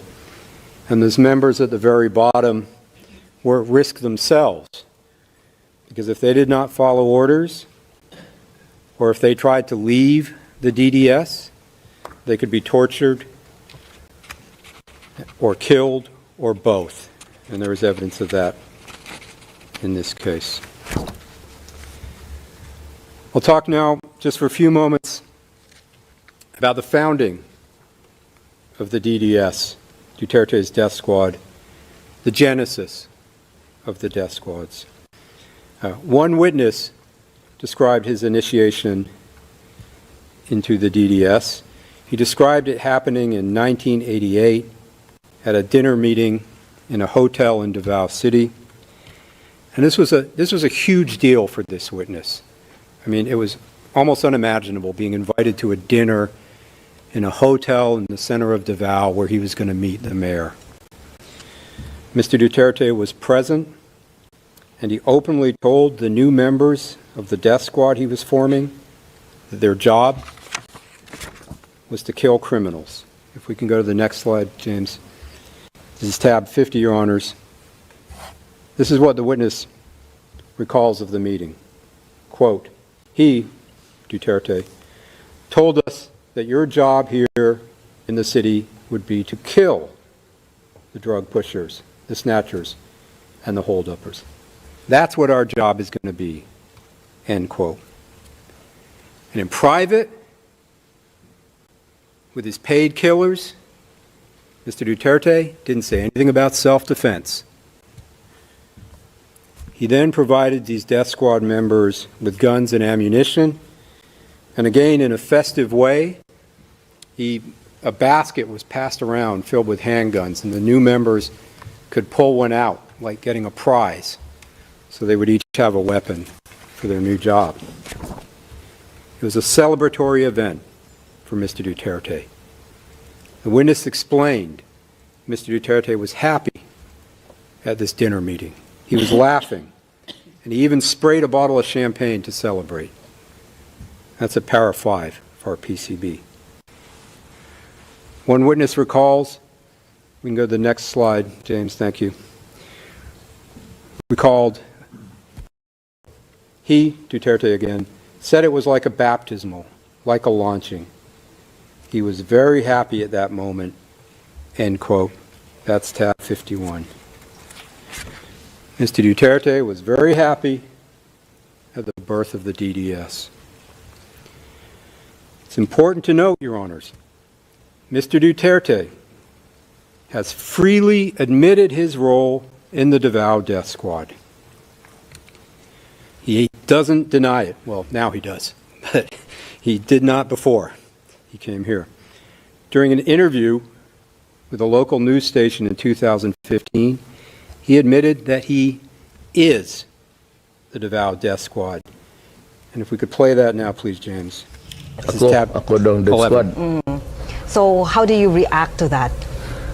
Tinood. Tinood na.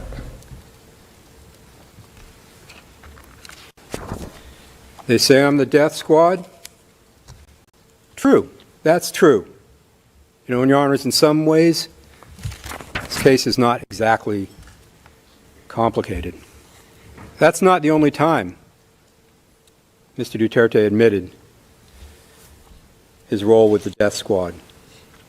He repeated under oath that he had a death squad at the Blue Ribbon Committee in the Philippine Senate in 2024, about 10 years after the clip we just saw. However, in this exchange, he denied that the death squad included police officers to protect them. This is tab 41.1, if you could bring it up, please. Mr. Duterte, under oath, quote, I can make the confession now if you want. I really took care of it. But please don't involve the police. They're the ones who suffer, sir. I have a death squad, but not the police. These were gangsters. He says it again. In the same hearing, he confirms this admission. We go to the next one, please. Tab 41.1. The senator asks, quote, so what the former president dropped earlier, that they have a death squad, was a bombshell. Whatever name it goes by, whether police or non-police. Because it looks like what we are investigating now is the instrument used for the war on drugs, which led to numerous extrajudicial killings. For the record, Mr. Chair. End quote.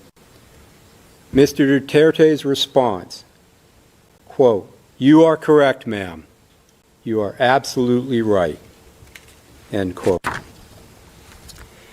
It's not on a slide, but he also stated bluntly, same tab, 41.1, same hearing, quote, my death squad, ma'am, is of course, it is organized. That's all I can say, end quote. So that is 4 times, 3 of them under oath, that he admitted having a death squad in Davao, including saying he is the death squad. That's not hyperbole. That's not bluster. That's him telling the truth when he feels safe.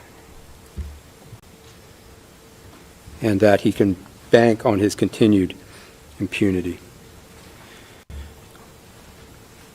Talk just for a few moments now, Your Honors, about how the Davao Death Squad operated under its architect, Mr. Duterte. Victims were usually targeted in one of 2 ways. Sometimes an informant would provide information on a target, and the handler would then get clearance from Mr. Duterte through one of the co-perpetrators in the pyramid we saw earlier to kill the target.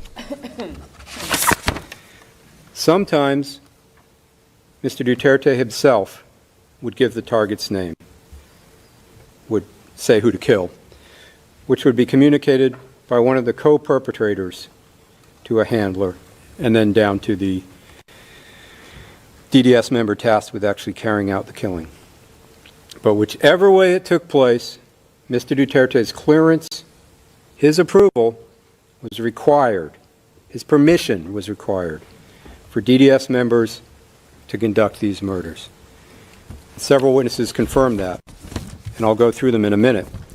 But first, Your Honor, just to react to something my my friend said in the previous session, this was at I think 12:22 onwards on the transcript. He stated to the effect, the prosecution couldn't even get one witness to admit they heard Rodrigo Duterte give an order to kill. Here's where it gets a little bit cute. At any time relevant to the charges or with respect to any of the incidents. So my friend didn't say the prosecution doesn't have any witness who heard Mr. Duterte give an order to kill. He's saying during this time period. I'd point your honors and my friend to PHL OTP 000 15517 at page 0002, lines 18 to 21, where a witness is asked, now did you ever hear Sarah, this is Sarah Duterte, give any instructions for killings to take place? Witness, personally no. Interviewer, okay. Witness, but the father, of course, many times. But this was before 2011. I would suggest that doesn't make much difference.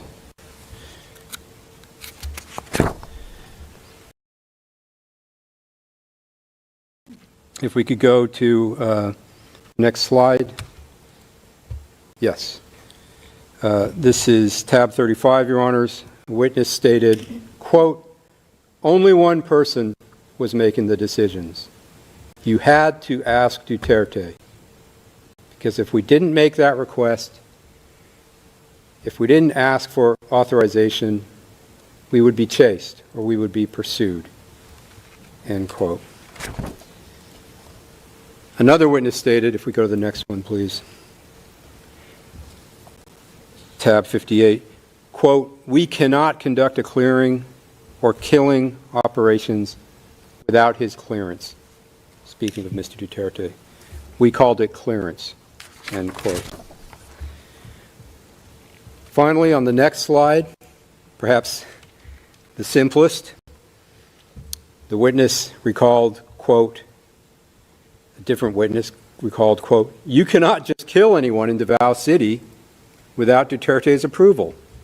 Otherwise, you will be charged, end quote. It's tab 117. In exchange for carrying out the murders as directed, the DDS members would be paid reward money. One witness stated, if we go to the next one, please, James, he recalled, this is tab 56, quote, every kill, the first reward money, to my recall, it was $10,000 per kill, end quote. And in addition to paying rewards for specific murders to the person who carried out the murder, Mr. Duterte also paid some of the DDS hitmen who were not police officers salaries by making them false employees of City Hall that he ran as mayor. These were so-called ghost employees. They got ID, they received salaries from the city of Davao, they were put on the books, but it was all a ruse because their only job was to kill. So it was Mr. Duterte using the city government and the apparatus to fund his death squad. He also, I'll just note quickly, provided with firearms, as I talked about earlier at the beginning of the DDS, but also with vehicles and ammunition so that they could carry out their crimes. We'll go to count one now, and I'll talk just a little bit about count one. And Mr. Jeremy will talk about counts 2 and 3 tomorrow. Count one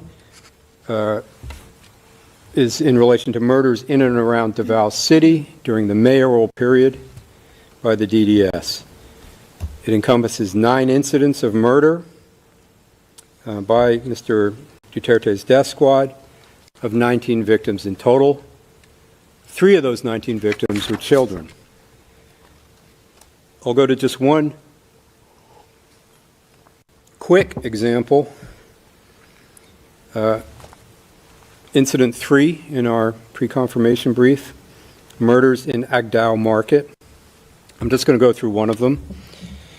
Your Honors, this is at paragraphs 91 to 92 of our pre-confirmation brief and page 36 of the notebook we passed around this morning. Incident 3 is about the murders, or what happened in Incident 3 is the murder of 3 people in that market on or about 4 December 2013. Before carrying out the murders, 3 DDS members who we'll see received instructions from their handler that there was a job to be done. And the victims in this crime were 3 alleged thieves. So we have 3 hitmen and 3 victims. The informant helped the DDS hitmen to locate the targets, the victims, who were at a shop in Agdao Market that day. And when the hitmen reached the shop, each one shot and killed one of the targets and murdered them in broad daylight. After the killing, the hitmen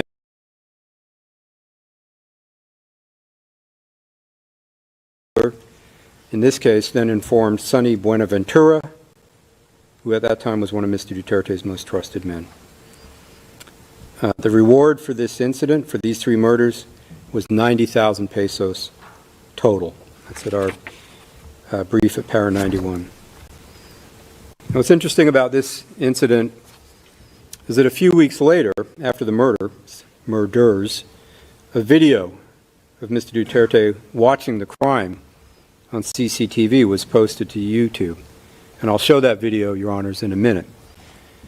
But in the video, you'll see Mr. Duterte standing in the CCTV room looking at a bank of television screens. The video then zooms in on the CCTV footage of the crime. And you see 3 DDS members walking up the street in the market. You see them turn to the right, pull out their guns, their pistols, shoot the 3 victims who are off the screen, and then they walk and jog away, and they don't look very worried.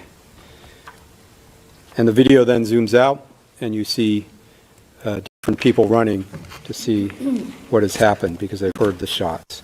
Okay, can we play that, please?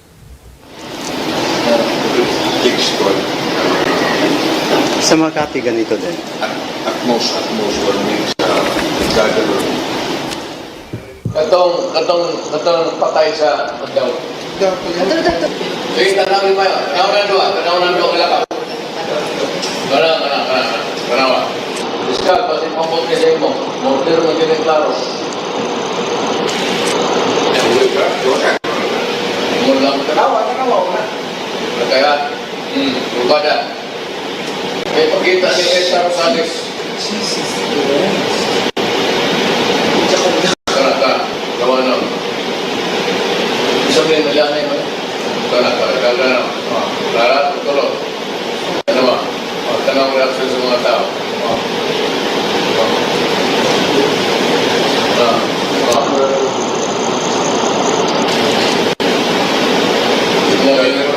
Dito, patay na. Ito. And you have to wonder if what my friend said is true, that Mr. Duterte is an honest mayor trying to solve crime. You have to wonder, Mr. Duterte portrayed himself as tough on crime, law and order enforcer. This triple murder was filmed. Mayor Duterte watched it himself. You can see the perpetrators committing the crime. Yet, Mr. Duterte, the former prosecutor, Mr. Tough on Crime, could not get this triple murder committed in a market in broad daylight with multiple eyewitnesses solved. course not, because it was his murder. And that brings me to the next point, which is clear. DDS members did not fear punishment because they were committed at Mr. Duterte's orders or direction. He authorized this Incident 3 killing and the others in Davao City.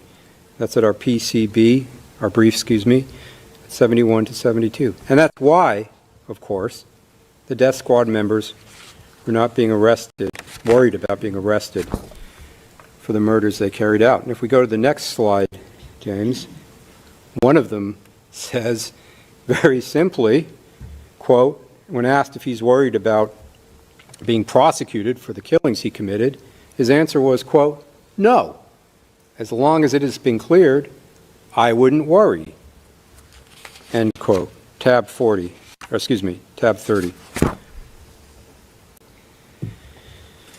And it's highly understandable that the DDS members were not worried about being prosecuted for the murders they committed, because Mayor Duterte took pride in these killings.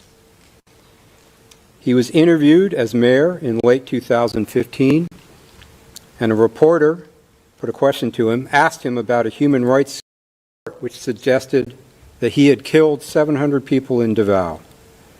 I'll play the video, and we'll see his response. You'll also see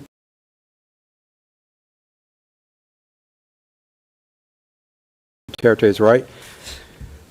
Look at the question. Look at Mr. Duterte's answer. 700 na pinatay ko. Nagkulang ho sila sa kwenta. Medyo mga 1,700. No denial.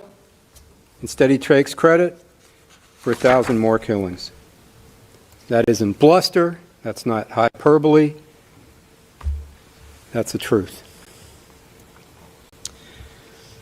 I'll move on now, Your Honor's coming to the end, and talk a little bit about his road to the presidency.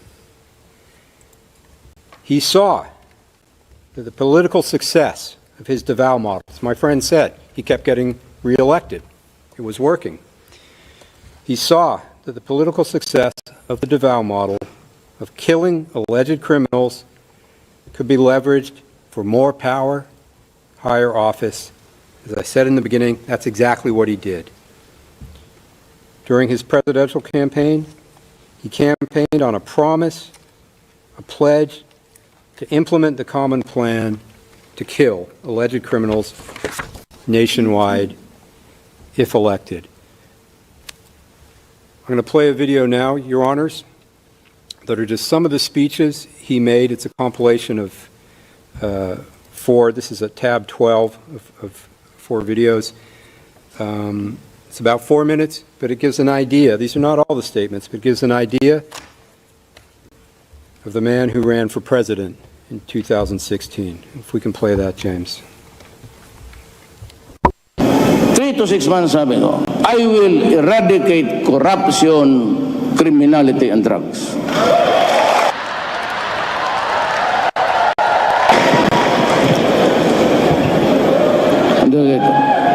If I become the president, I will order the military and the police to hunt down the drug lords, the big ones, and kill them. Tell me what my credentials to the presidency. Then I'd say Davao is Exhibit A. Ngayon, dito sa Davao, hindi sabihin ito malinis itong bayan na to. It's not perfect. So that maybe I said, kung dating ako doon sa Pasig, I can promise you, not heaven, but I will promise you a comfortable life. Corruption has to stop. Criminality has to stop. Either makuha ko ang gusto ko, or you perish. Magprangkahan na lang tayo. Anong ibig sabihin yan? Patayan yan. I promise you, hindi naman believe yung ibang tao. Sabi ko, I would stop drugs and crime, criminality, 8 to 6 months. sabi nila, that's too ambitious. My God, subukan ninyo ako. That's what I told the Davao criminals before. Pinapatawag ko pa, do you want to go out of the city? Gusto mong pumunta ng Manila, maganda ang buhay doon. Doon ka na lang, gusto mo? Di yun hindi naniwala. Di patay. Anong pag-usapan natin dyan? Bakit para sa akin? Did I do it for my own? For my own benefit? To enrich myself? What does the life of a criminal have to do with your pocket? Sinabi ko lang, I want a peaceful city. Umalis kayo. Pag hindi, papatayin ko talaga kayo. Di pinatay ko. Huwag na tayo magtagot pa. Papangaprank ka na lang. Ngayon ako, I have this, kung ako ang presidente, huwag mo na kayo mag-demonstrate. Give me time. Give me time kasi mag-hearit talaga ako. At sa kung gusto naman siya, hindi ka talagang gagawin ko. Hihirit ako. Ang sabi ko sa military pati police, only criminals, drug-related offenses. I will tell the police and the military, go out and kill them. Period. Alam naman nila. Alam mo ito,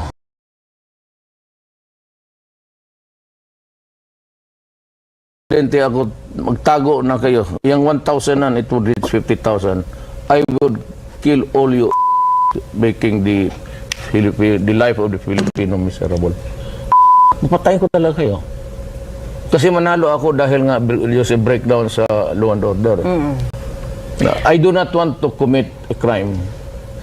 But if by chance, per chance, God would place me there, magbantay kayo, kasi itong 1,000 na ito maging 100,000. Diyan mo makita, tataba yung isda dyan sa Manila Bay. Diyan ko kayo itapon. I do not want to be president. I do not want to kill people. So do not elect me as president.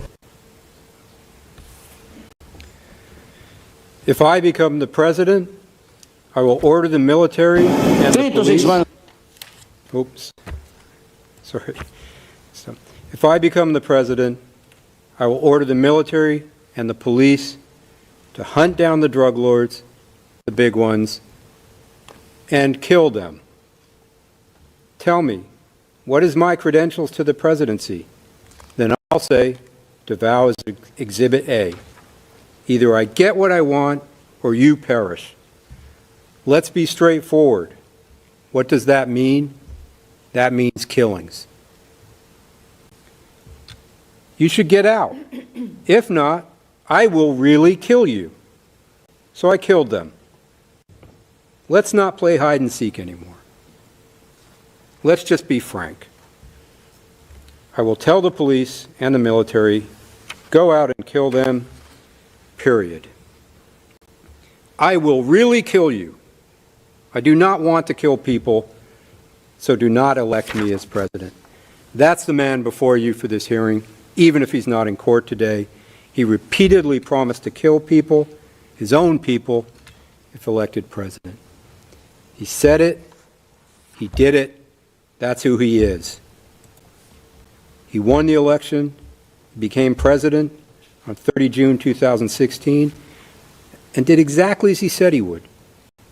He murdered thousands of people by taking the DeVal model nationwide. I'm finished, Your Honor, and perhaps I'd suggest that the next presentation start tomorrow, if you don't mind, because we only have 5 minutes. Judge Motok, thank you, Mr. Prosecutor, your presentation and your suggestion.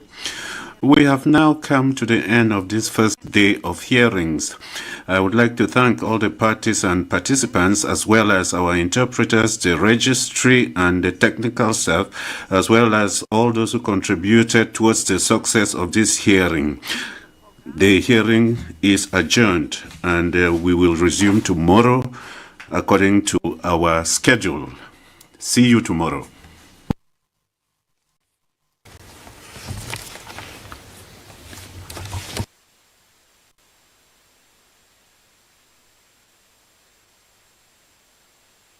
And you are seeing live pictures of the International Criminal Court.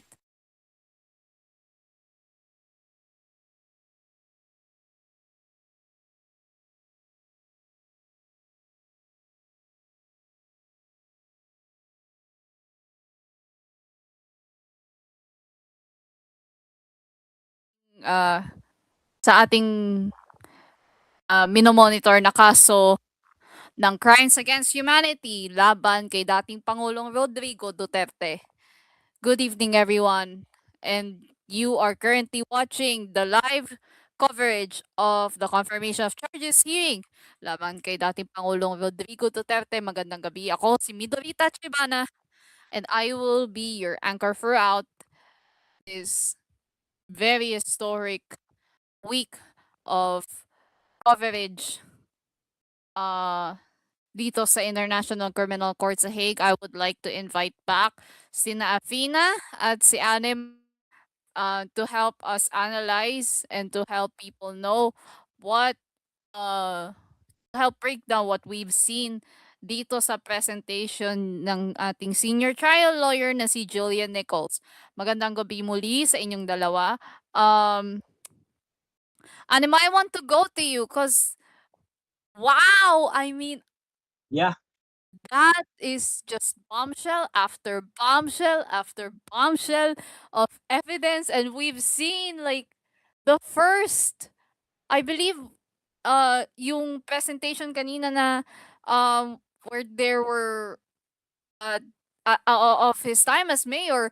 That was the first time we've seen such such a video that has surfaced dito sa trial hearing ng ICC laban kay dating Pangulo Rodrigo Duterte. What do you infer from that, and just how much of a bombshell it must have been to see these? I don't believe news outlets even have really seen these footages of Rodrigo Duterte's very brutal war on drugs, and this was in Davao.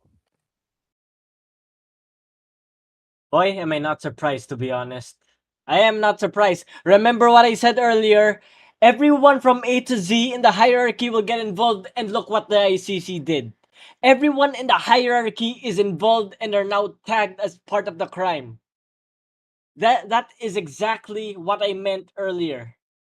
And now they've literally dug up everything from Duterte's mayoral term in Davao up to his presidency. I definitely mentioned a lot of evidence regarding his war on drugs campaign there. And what's surprising to me, the ICC even got footages from certain news broadcasts regarding his insults towards the ICC and his initiative on the war on drugs campaign, justifying how he really is the mastermind behind the DDS. Looks like everything has everything has shifted for not just the whole country, but also for the Duterte dynasty as well. And everything is turning upside down. Everything is turning upside down for this family that has caused immense trauma for the victims of the war on drugs. And we are now seeing that. But keep in mind, guys, this is just the first day. This is just the first day, and there's gonna be more to come in the following days. This is just the tip of the iceberg. If there have been more bombs for this day on the first day, imagine in the following days. My goodness, there's a lot of sequence of events in this case. And that part, I will have to emphasize this for everybody watching and listening to us right now. This is literally only the first count. Ito yung first count ng charges laban kay Duterte. That and just seeing how much evidence the prosecution has gathered for this, it's wild. It's wild, and I We've got cannot everything. emphasize that enough. Um I want to go to Athena. Why do you think na ngayon na nag-surface na to and the media hasn't seen it? Like, what we've seen like a lot of media clips from ANC, SMNI even, um and I believe yung Gikan ay sa Ikan sa masa para local sa channel masa. ng Davao. Yeah, Yes. I believe umere yun sa was that SMNI? no, umere yun sa ABS-CBN TV for Davao. Matagal na program Ah, yun okay, ng sa ano pala. ABS-CBN Davao Okay, dun. okay. Mhm. Sa totoo lang, kung tatanungin niyo ako kung nagulat ako sa mga present ng ebidensya ng prosecution, well, hindi.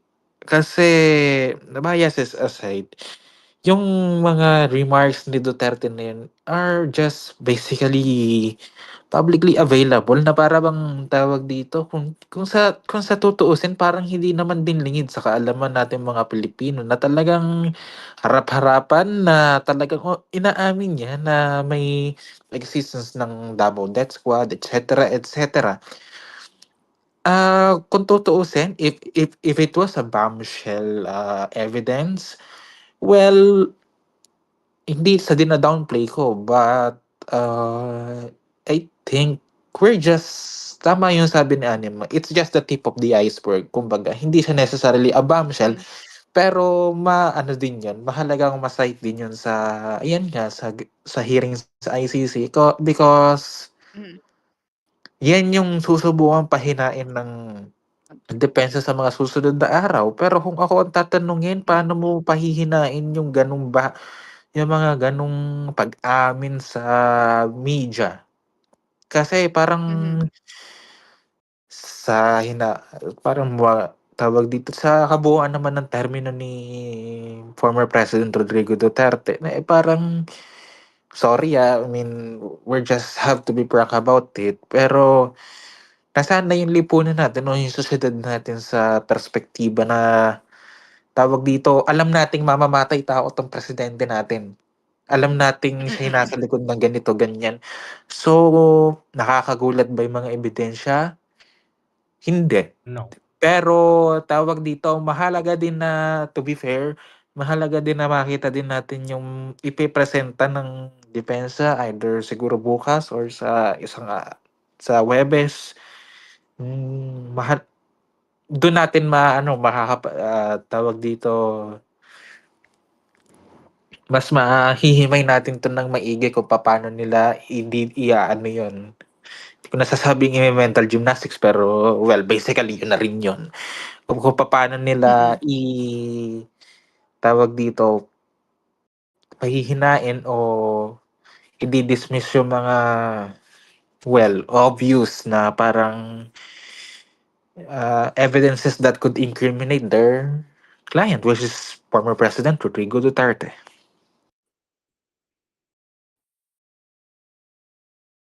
Like, I just see so much there's just so much to unearth kasi from just the first count. That is only the first count. You have to remember that, and we will have the rest of the two counts tomorrow. Um pero ito yung ano ko, yung I'm just curious about this, but what then, like, we've seen old photos then of Duterte holding firearms and the level size Bato de la Rosa is in the pic.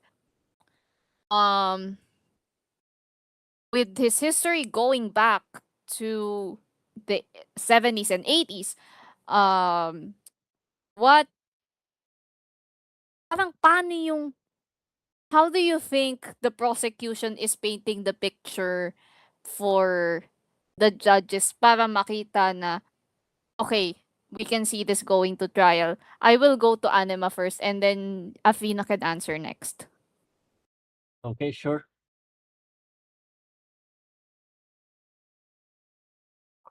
Excuse me. So, yan.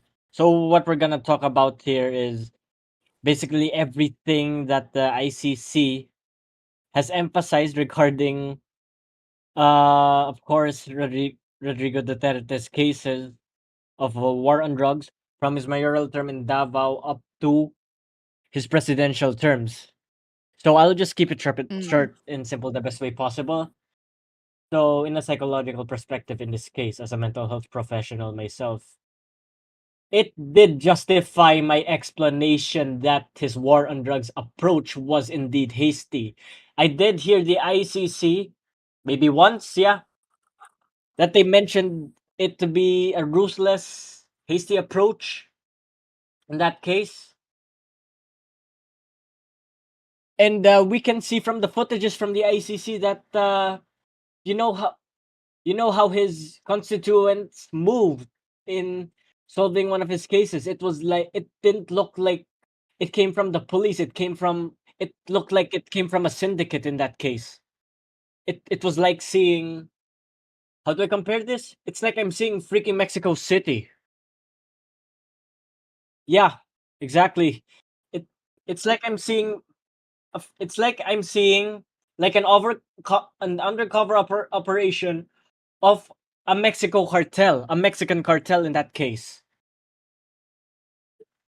Cause the way they moved wasn't out of justice. It wasn't that formal, unlike one of those, like how the SWAT team would move or how the US Marines would move, for example. It's not it's not formal, they don't have a specific formation. They just went all in. That's indicative of a hasty approach in that case. And the fact that we did not just see that in Davao City, we saw that culminate. We saw that culminate when he became president in 2016. And that's where the EJK cases started. The most ruthless cases coming from Kian de los Santos, for example, defenseless people, all. And to name a few, even Skopo, I want to name honorary mention this retired Corporal Winston Ragos. He was diagnosed with post-traumatic stress disorder and schizophrenia. And in the middle of his hallucinations, police targeted him with a gun. He was in the middle of his hallucinations, and the solution that could have been given there, the solution that could have been approached there was crisis de-escalation with the help of mental health professionals. And all you got there were police officers who did not know how to calm him down. And instead he was met with bullets up to his death. That is an example of how Rodrigo Duterte did not care about the well-being of those so-called criminals he framed. He only cared about keeping the country safe, even if those people that he thought were criminals were in fact not criminals. They weren't all criminals. They were also innocent people, and unfortunately children were involved in it. That's the cost of having a ruthless justice system that has no regard for human life at all. Anyways, I've said my word. Maybe proceed to Athena in this case. Actually, from a tambay perspective, tawag dito, wait. Siguro what we can only see or say about the things that were presented earlier is that um hindi man verbatim na eto lang for sure kasi madidiscuss to ng defense or something along these lines is yung wala naman kasing utos na patayin yan, so bakit niyo idinidiin si PRRD. Well, ang punto kasi dito, kahit walang verbatim na ordinansa, walang talagang formal order sa police and sa tawag dito, sa law, kumbaga sa ano, sa law enforcement agencies, technically kasi, sa nakikita naman natin, malinaw na yung kung papanong yung approach ni Digong towards Davao na lang. I mean, ayun, naging ano siya eh, hindi siya basta parang nagbiro or something like that. The approach was like, it is going to be a system that would last until maybe, hindi natin alam kung hanggang kailan, siguro kung hanggang kailan sila maghahari sa Davao. And, ayun nga eh, parang, that, wait lang eh, I would search lang kung tama yung babanggitin kong terminolohiya, bakit, yeah. Napakahirap kasing tawag dito, magkaroon naman ng plausible deniability dahil all those footages and all the things that happen and ano, hindi mo siya masasabing collateral damage lang or it is a plausible deniability. And well, definitely maririnig natin to sa mga susunod na araw, mapapadalas na natin tong marinig kasi ito yung kumbaga, ipapaliwanag lang natin kung ano yung plausible deniability para sa mga ating mga tagapanood at tagapakinig. Dito parang ito yung logic na ginagamit ng mga mga katulad ng mga leader na nagkakasala sa bayan na hindi raw nila di umano alam yung mga ginagawang illegal sa sa ilalim sa kumbaga sa ano, sa ilalim ng administrasyon nila. Well, ang tanong naman, ang magiging pinakaano na lang naman dito is hindi naman nakita naman natin at malinaw sa atin na hindi isolated yung mga kasinilakihan, etc., etc. Hindi yun isolated. Dahil kung isolated lang yun, maybe it could happen once, twice, thrice, but well, kung babalikan nyo yung mga news reports from June to maybe, well, December 2016, makikita ninyo na while there is no formal order, and while tawag dito, Tokhang was just dubbed as a anti-drug operation, there seems to be a systematic pattern or a systematic or an informal order to literally, Mhm. get suspects killed. And I don't know. Kasi pwedeng maybe the list before sa mga barangay, I could not Mhm. I would for legal tawag dito, um they call this uh for legal matters hindi ko siya verbatim na babanggitin pero yung iba Okay. doon Sige. there's a chance na yung iba sa mga napatay dun sa drug war na yon ay mga napagtripan lang. Mhm. Okay, I want to I want to emphasize din, kanina sa presentation ng argument ng prosecution na nabanggit din yung ano, yung troll farms ng Duterte administration nung time niya sa presidency. Why? I mean, they have been named. I know there are a lot of ano bang tawag dito? Maraming mga troll farms within the country, and they have been named as also an indirect perpetrator ng war on drugs. Anima, I want to go to you. Paano, um, what is this exactly um entailing for the prosecution? Ba't nabanggit yung troll farms? And bakit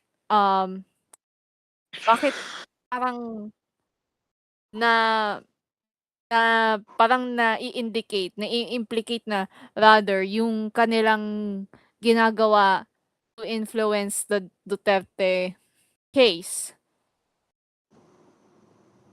Okay, because back in 2022, when I first became a volunteer for Lenny Kiko, I'm also aware back then with my friend that even trolls were moving at the same time. Considering this is the age of social media, of course, talamak ang TikTok, talamak ang Instagram Reels, talamak ang Facebook. Well, Facebook is sadly the hive of the mga DDS din. Hindi ko alam kung kailan ang threads, pero recently lang naman din ata. Pero yun. And we have Twitter. Twitter at that time was not named X yet. So what the trolls would do, they would use every single source. They would use every single platform they have to spread propaganda. In fact, in fact, they didn't even start this during the elections. I believe that they started this even when Duterte was first mayor. It was a So it long goes time like coming all for the them, to way be back. honest. Yes, it goes all the way back. If Duterte, look, to be honest, if Duterte was able to influence people back in 2022 to vote for Marcos and of course his own daughter, Okay. back in 2016, he was able to win that. He was able to win that presidency. So it means that those trolls doubled in 2022 and they've started since 2016. If not 2016, 2016 was a catalyst. It was the catalyst of everything that happened until now. And before 2016, they were honestly building up, most likely from his time as mayor. So it is expected that maybe in the following days to come, the ICC is going to expose much more evidence of Duterte's troll farm. And as much as I want to say this, to be honest, there is a good chance that Marcos might actually be involved in this as well. Because remember their campaign back in 2022, they formed an alliance called Uniteam. Marcos and Duterte were both involved in one propaganda. They both had the same propaganda machine. Not until friction happened between Junior and Sara Duterte, and then that is where the division goes in, and now those two are in a civil war. Mm-hmm. Duterte's troll farm started Okay. way back. And now you have Marcos supporting that, and now you have Marcos getting in the mix, and those two are divided. So it is expected that every single connection Duterte had from 2022, from 2016, and from his term as mayor, they will all come to light. That's what I believe is expected to happen in the next following days in the ICC. If they've managed to expose the whole hierarchy from A to Z, imagine every single DDS troll out there about to get exposed. Even the most notable ones, they're most likely to be in the surface. And in fact, they're inevitably to be under the radar of the ICC. Okay, thank you, Anima. Kasi parang Sure. I want just to clarify, nabanggit mo yung pangalan ni Sara Duterte Yes. and she was mentioned during the presentation of the oral argument ng prosecution Yes. kanina ni Julia Nichols. He And was. she, as much as we were not surprised, I was still surprised. But what is exactly going to be how are the prosecution going to explain yung role ni Sara Duterte sa um sa particular na case na ito? Because we do know that after Duterte became president, right? Because you can't hold you can't hold the mayoral position and the presidency at the same time. That would be so OP. After Duterte became president, and of course his daughter would take the helm of becoming the mayor. And inevitably she would do the same thing in that case. What his father did, he continued. So it's inevitable because we've heard the ICC mention his daughter's name.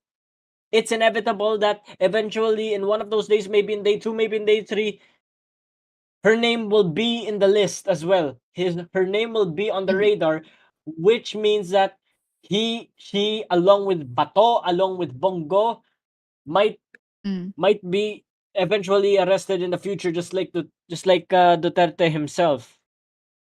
At this point, they're already going after the people from A to Z, and the DDS trolls, especially those who headed those troll farms, they're likely to be in it as well.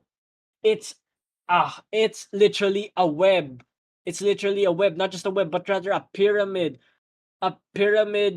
of members who supported Duterte. They're going from A down to Z. They're going to clean house in this case. Mhm. So nakita na natin yung pagkaka-arrange ng presentation ng prosecution ng kanilang kaso at kung gaano kabigat yung case laban sa dating pangulo. Athena, I want to ask you this. So ano yung parang implications niya sa wait, let me back read my question for you. Ito, bakit kinailangang i-mention yung mga trolls and how important is their influence in the case? As ICC have said, they were indirect perpetrators. So, well, technically, kung tatanungin nyo kung gaano sila ka-importante dun sa kaso, well, significantly. Tawag dito, informing, kung matatandaan ninyo, hindi lang naman police ang involved dito sa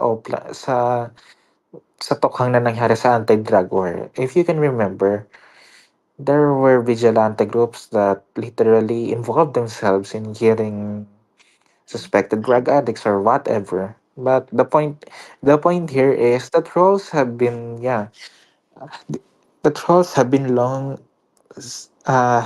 been desensitizing us of the situation that we are in, and technically they are the ones who drive the court of public opinion, and for them to be named as indirect perpetrators is a title that technically they deserve because, well, aminin man natin o hindi, marami sa atin ang, well, sumuporta din sa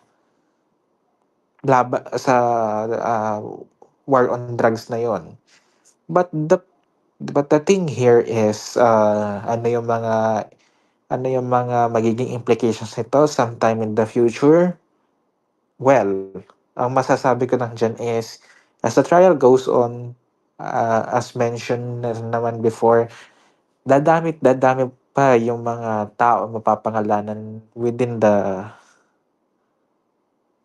actual case. So, ang magiging primary implications dyan is like, mas marami pang madidiin, hindi lang yung mga nabanggit na police chiefs, hindi lang sila Senators Bongo and Bato, but there would be definitely a lot of people, and that could also include our own Vice President, si Sara Duterte. Kasi technically, during the interim period na naging mayor si Duterte sa Davao, ay siya ang, well, vice mayor nun. So, while hindi pa tawag dito, well, technically, until hindi naman siya napapangalanan, we can legally name her or implicate her on that case. But if there's a chance, well, yes, definitely meron. Nasa prosecution na lang or nasa ebidensya na lang kung paano kahit paano magkaroon ng probable cause or somehow prima facie evidence that could implicate her on the case. So kung hindi pa so dahil nababanggit na rin naman ng apelyido Duterte, well, I guess so, as the trial goes on, hindi pa safe ang pangalang Sara Duterte sa dinidinig na kaso sa ICC? Okay, I want to finish this with a quick question for both of you. Um Now that we know kung ano yung first count and how they presented yung kanilang arguments sa harap ng mga huwes, ano ang dapat na ano ang pinaka-lesson dito? Ano ang pinaka-importanteng dapat malaman dito ng mga Pilipino? And what do we want our viewers to know? Important the important stuff about this whole confirmation of charges hearing.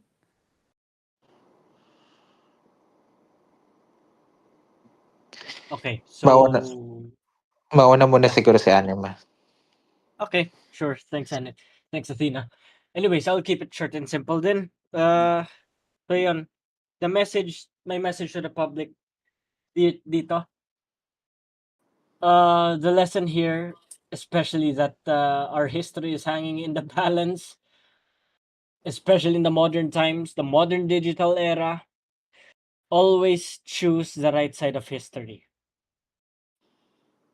But be careful of the political figures you vouch for, because not every one of them is genuine at heart. Some of them may run for their own self-interest, while the others have other agendas in mind other than serving the people. Always choose to vouch for the people that care for your rights and for your future, not those who care only for their riches and for for their own benefits. There's a difference between being a politician and a Filipino. Being a politician means you have to fight for the masses, you have to serve the people, and you have to spend your money wisely for the needs of the people. And as a citizen, you must be there for your country, you must be there for the people, and most importantly, you must learn to love not only your country but also your people. Because if you do not instill that love, that passion you have as a Filipino, what more as a politician if you cannot even express your love for the Filipino and only for other foreign causes? To be honest, you're not a Filipino just because you vouch for a politician. You're a Filipino because you love your country, so you vote for the right people who love the country and the people, and not just promise but rather on on their word act on their word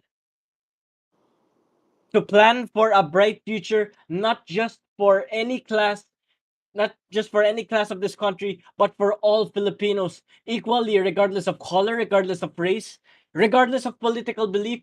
Every single one of us is important. We are all Filipinos at the end of the day. So it is important to vote for the right candidate, so that we can make our own history. That history that we can make will be our future destiny. And that destiny will be our bright future. Thank you. Ginawang Miss Q&A. Athena, I want to go to you quick. We are about to end. Final words. I'll make it short and simple. Uh, Supporting the prosecution of the former president doesn't make you less of a Filipino, and that doesn't mean that we literally give up our sovereignty. Supporting the prosecution of the former president just signifies that we support accountability for the public officials that we have elected. Technically, hindi naman mali na hindi dapat maging mali na umamin sa, well, technically, parang ang punto na lang dito ay we need to vote, we need to elect public officials uh, who gives hope who promotes accountability, transparency, integrity, and honesty to the government. And hindi lang dapat yung macho-macho, hindi lang dapat yung machismo. And ang argument kasi dito, 'di ba, tawag dito, parang isinuko na natin yung soberanya natin sa ibang bansa. Hindi, ang dapat siguro natin na mas makita dito na napaka-importante para sa bawat isa sa atin ang salitang hustisya. At kung kinakailangan na maidiin ang ating dating pangulo sa kanyang mga ginawa nitong nakaraang mga taon sa kanyang administrasyon para lang maipakita na may hustisya pa, siguro nararapat lang din na mangyari ang mga bagay na ito. Huwag nating kalilimutan, ganito na lang, huwag nating kalilimutan ng hustisya, huwag tayo magpabulag sa puwersa ng kadiliman. At dahil sa puntong nakikita natin na ng ating mga boto, sayang ng ating bansa. I hope that things would be better for us. And lastly, we need to collaboratively and we need to work together and stability and justice here.